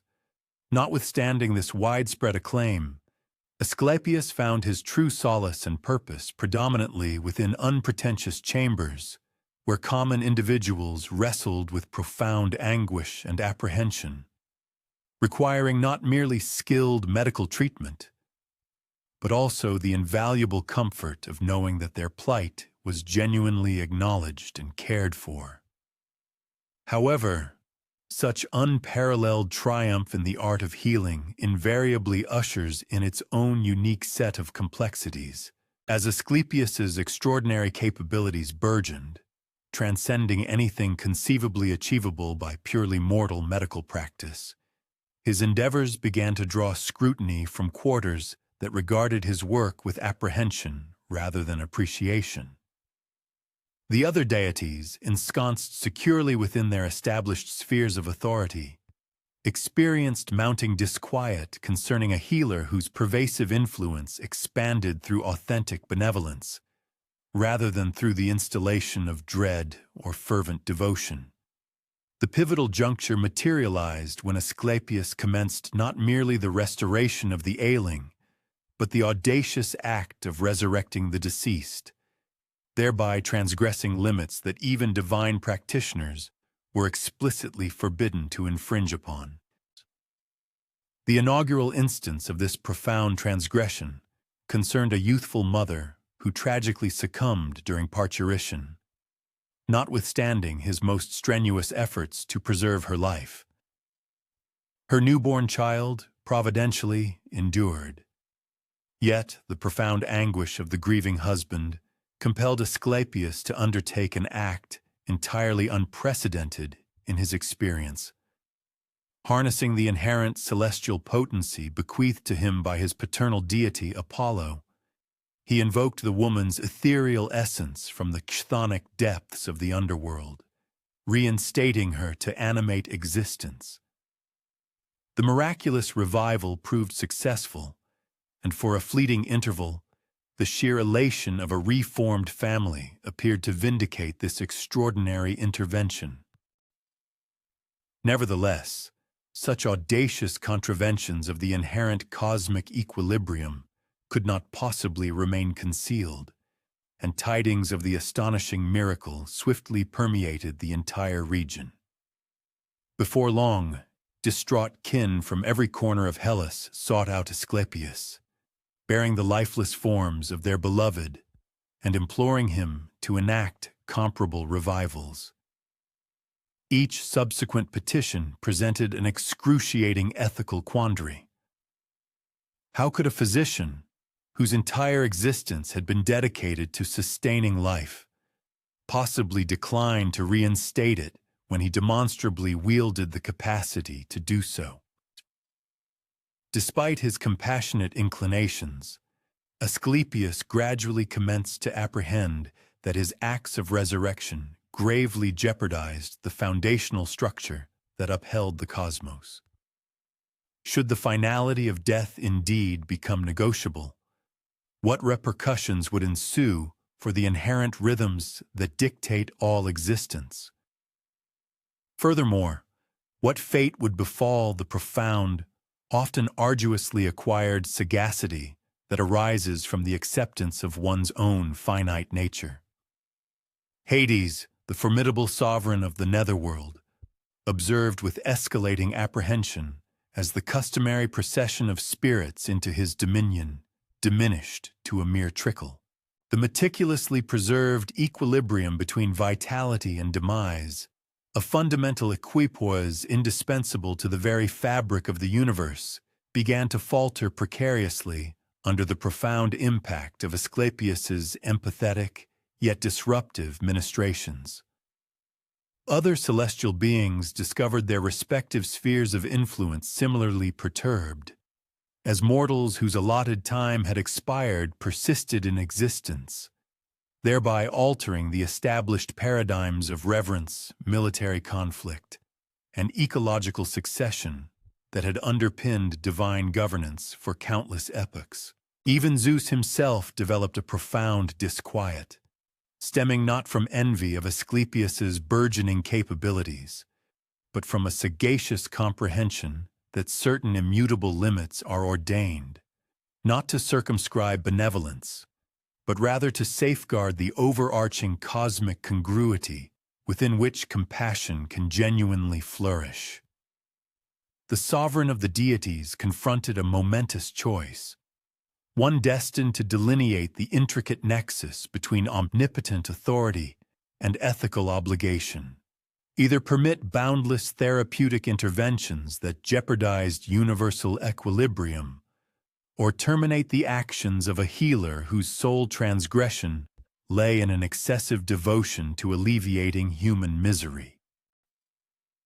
The ultimate reckoning materialized, not amidst a tempest of resounding thunder and seismic upheaval, but with the precise descent of a solitary, impeccably directed fulmination that struck Asclepius as he labored over yet another patient who had already departed from life. This celestial punitive act occurred with swift finality, devoid of any prior admonition or the chance for valedictory utterances. One instant, the venerable healer was intently focused upon his charge. The subsequent, both reposed motionless, subjugated by the gravitas of Zeus's decree. Yet far from concluding his narrative, this divine termination ultimately served as Asclepius's profound metamorphosis. Apollo, consumed by such profound sorrow over the demise of his progeny, threatened to engulf the entire world in perpetual gloom. The solar deity's immense lamentation swayed even Zeus to reevaluate his severe pronouncement, culminating in a resolution that respectfully acknowledged both divine rectification and profound empathy. Zeus then elevated Asclepius to the celestial sphere, immortalizing him as the constellation Ophiuchus, the serpent-bearer, thereby guaranteeing the eternal perpetuation of his benevolent sway. More significantly, the healer's spirit assumed its rightful station within the august pantheon of deities, not as a formidable vanquisher or an authoritative sovereign, but as an entity of far greater rarity, a divine being whose inherent might emanates exclusively from boundless compassion. In stark contrast to other divine beings who frequently exact tribute and subservience, Asclepius bestows curative efficacy that solicits nothing in recompense save the solemn pledge to judiciously employ one's restored well-being. His sacred precincts transformed into havens where affliction was encountered with empathetic comprehension, rather than condemnatory scrutiny. The authentic marvel of Asclepius's apotheosis resides not merely in the transformation of a terrestrial being into a deity, but in his emergence as a god who profoundly recollects the lived experience of mortality. His celestial restorative powers thus preserve the tender forbearance cultivated throughout his human existence. The pragmatic acumen gleaned from Chiron's tutelage, and the profound humility derived from operating within inherent constraints, rather than merely vanquishing them through sheer omnipotence. His approach was never about simply overwhelming individuals with an exhibition of sheer, unbridled power. The sacred sanctuaries dedicated to the revered divine Asclepius continue their operations, steadfastly adhering to the foundational principles meticulously established during his earthly existence. Within these hallowed grounds, healing unfolds through a profound synergy of pragmatic medical applications, empathetic psychological reinforcement, and transformative spiritual renewal. Patients arriving at these centers discover not merely the alleviation of physical ailments, but also a profound restoration of both their inner hope and their overarching sense of purpose. The iconic staff, entwined with its emblematic serpent, therefore stands as a potent symbol, reverently acknowledging both the formidable potency inherent in healing and the judicious restraint absolutely indispensable for its authentic realization. Perhaps the most remarkable aspect of Asclepius's celestial transformation into a deity is that it did not, in fact, distance him from the profound depths of human suffering. Instead, it served to immeasurably deepen his compassionate connection to it. In his divine capacity, he now possesses the extraordinary ability to be simultaneously present across all his numerous sanctuaries, graciously bestowing restorative visions and healing dreams upon innumerable patients. Furthermore, he subtly guides earthly physicians toward precise and accurate diagnoses, and consistently imparts the essential spiritual fortitude that empowers individuals to bravely endure chronic conditions that, regrettably, cannot be entirely eradicated or cured. The benevolent influence wielded by this compassionate God extends far beyond the consecrated confines of his dedicated temples. Indeed, every medical practitioner who skillfully integrates technical proficiency with an authentic, heartfelt compassion actively perpetuates Asclepius's enduring legacy. Similarly, every devoted healer who prioritizes treating the entire individual, rather than merely addressing isolated symptoms, implicitly honors his holistic and insightful approach. Moreover, any significant medical advancement that consciously places patient welfare above considerations of professional prestige or personal renown unequivocally reflects his timeless and noble values. Yet, Asclepius's most profound and invaluable contribution to humanity might well be his compelling demonstration that divine omnipotence and profound moral responsibility are not antithetical concepts, but rather indispensable partners in a harmonious collaboration. His profound willingness to acknowledge and accept limitations on his extraordinary abilities, even to the ultimate point of accepting death, powerfully illustrates that genuine healing necessitates a profound wisdom. Discerning precisely when to intervene with active treatment, and when, conversely, to gracefully accept what fundamentally cannot be altered. This enlightened understanding renders his power significantly more efficacious, not diminished, precisely because it operates harmoniously within, rather than in opposition to, the inherent natural order of existence. The enigmatic serpent, gracefully coiled around his staff, thus emerges as a perfectly apt emblem for this meticulously balanced philosophy toward the application of healing power. Serpents are, by their very nature, potentially perilous creatures capable of inflicting death with their potent venom. Yet, paradoxically, that very same venom, when meticulously prepared and judiciously administered, can indeed function as a life-saving medicine. This potent symbol serves as a constant reminder that the act of healing invariably involves engaging with forces possessing the dual capacity to both harm and help, thereby demanding the confluence of extensive knowledge and profound wisdom for their utterly safe and beneficial application. As the inexorable march of centuries progressed, the reverence and worship of Asclepius steadily expanded, radiating throughout the entire Mediterranean world and stretching far beyond its geographical boundaries. Powerful Roman emperors sought counsel from his revered oracles. Nascent Christian communities subtly adapted many of his established healing practices, and learned Islamic physicians diligently studied his pioneering methods. His enduring influence transcended conventional religious and cultural divides with remarkable ease, primarily because it directly addressed the universal human experience of profound suffering and the equally pervasive and universal human yearning for solace and relief.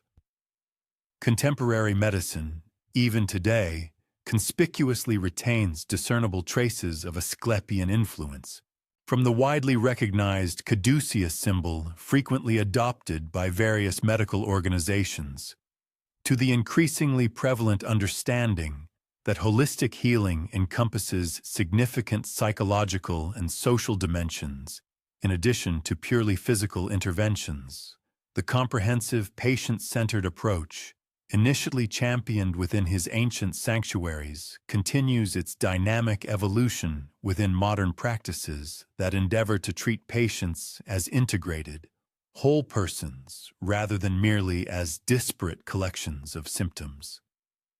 Nevertheless, perhaps the most enduring and pervasive aspect of Asclepius's profound legacy is the straightforward yet powerful recognition that healing constitutes a sacred endeavor. This is not because it inherently demands supernatural intervention, but rather because it unequivocally represents the pinnacle of human skill, applied with utmost dedication in selfless service to human welfare. Consequently, every authentic act of healing, ranging from a life-saving surgical procedure to the tender, comforting words offered to those nearing their end, participates in the boundless, divine compassion that Asclepius himself so perfectly embodied. As you prepare to drift into repose this evening, take a moment to contemplate the quiet yet profound revolution that Asclepius so eloquently represents. In an ancient world populated by deities who often demanded rigorous sacrifice and absolute submission, he presented an entirely different paradigm, a form of healing that simultaneously honored both the inherent dignity of humanity and the profound wisdom of the divine. His remarkable legacy persists not merely within the institutional structures of hospitals and medical schools, but also, and more profoundly, in every singular moment when an individual consciously chooses compassion over disinterest, when skilled hands diligently work to alleviate suffering, and when hope courageously endures despite seemingly insurmountable obstacles. The mortal being who ascended to become a god of healing imparts to us the invaluable lesson that true divinity is not about exerting power over others, but rather about the patient, unwavering dedication to enhancing the lives of those around us. His narrative serves as a poignant reminder that the most significant and transformative changes frequently emerge not from grand, dramatic gestures, but from persistent, gentle acts of service, executed with profound tenderness and guided by a wisdom that respectfully acknowledges both what can be altered and what ultimately must be accepted. Rest soundly tonight, secure in the knowledge that Asclepius's gentle, pervasive influence continues to permeate our world, akin to a subterranean spring, subtly surfacing wherever healing manifests and where love ultimately triumphs over fear. In every physician's meticulous diagnostic assessment, every nurse's tender and reassuring touch, and every instance where suffering is met with profound understanding rather than harsh judgment, the benevolent God of healing steadfastly continues his sacred work of transforming anguish into enduring hope, one patient at a time. The fundamental ethos underpinning a compassionate and effective healthcare system often crystallizes into a singular, unwavering principle: the meticulous dedication to a solitary individual at any given moment. This philosophy dictates that true medical efficacy and profound humanistic care are best achieved not through an indiscriminate, broad-stroke approach, but rather by channeling every ounce of expertise, empathy, and technological capability towards the unique and present needs of one person. It underscores a commitment to recognizing the inherent distinctiveness of each human being, understanding that their physiological complexities, emotional landscapes, and personal circumstances demand a tailored, undivided focus. This deliberate sequential method ensures that the entirety of a practitioner's attention, the full scope of available resources, and the depth of professional acumen are concentrated on the patient currently receiving treatment, thereby fostering an environment of unparalleled thoroughness and personalized attention critical for optimal diagnostic precision and therapeutic success.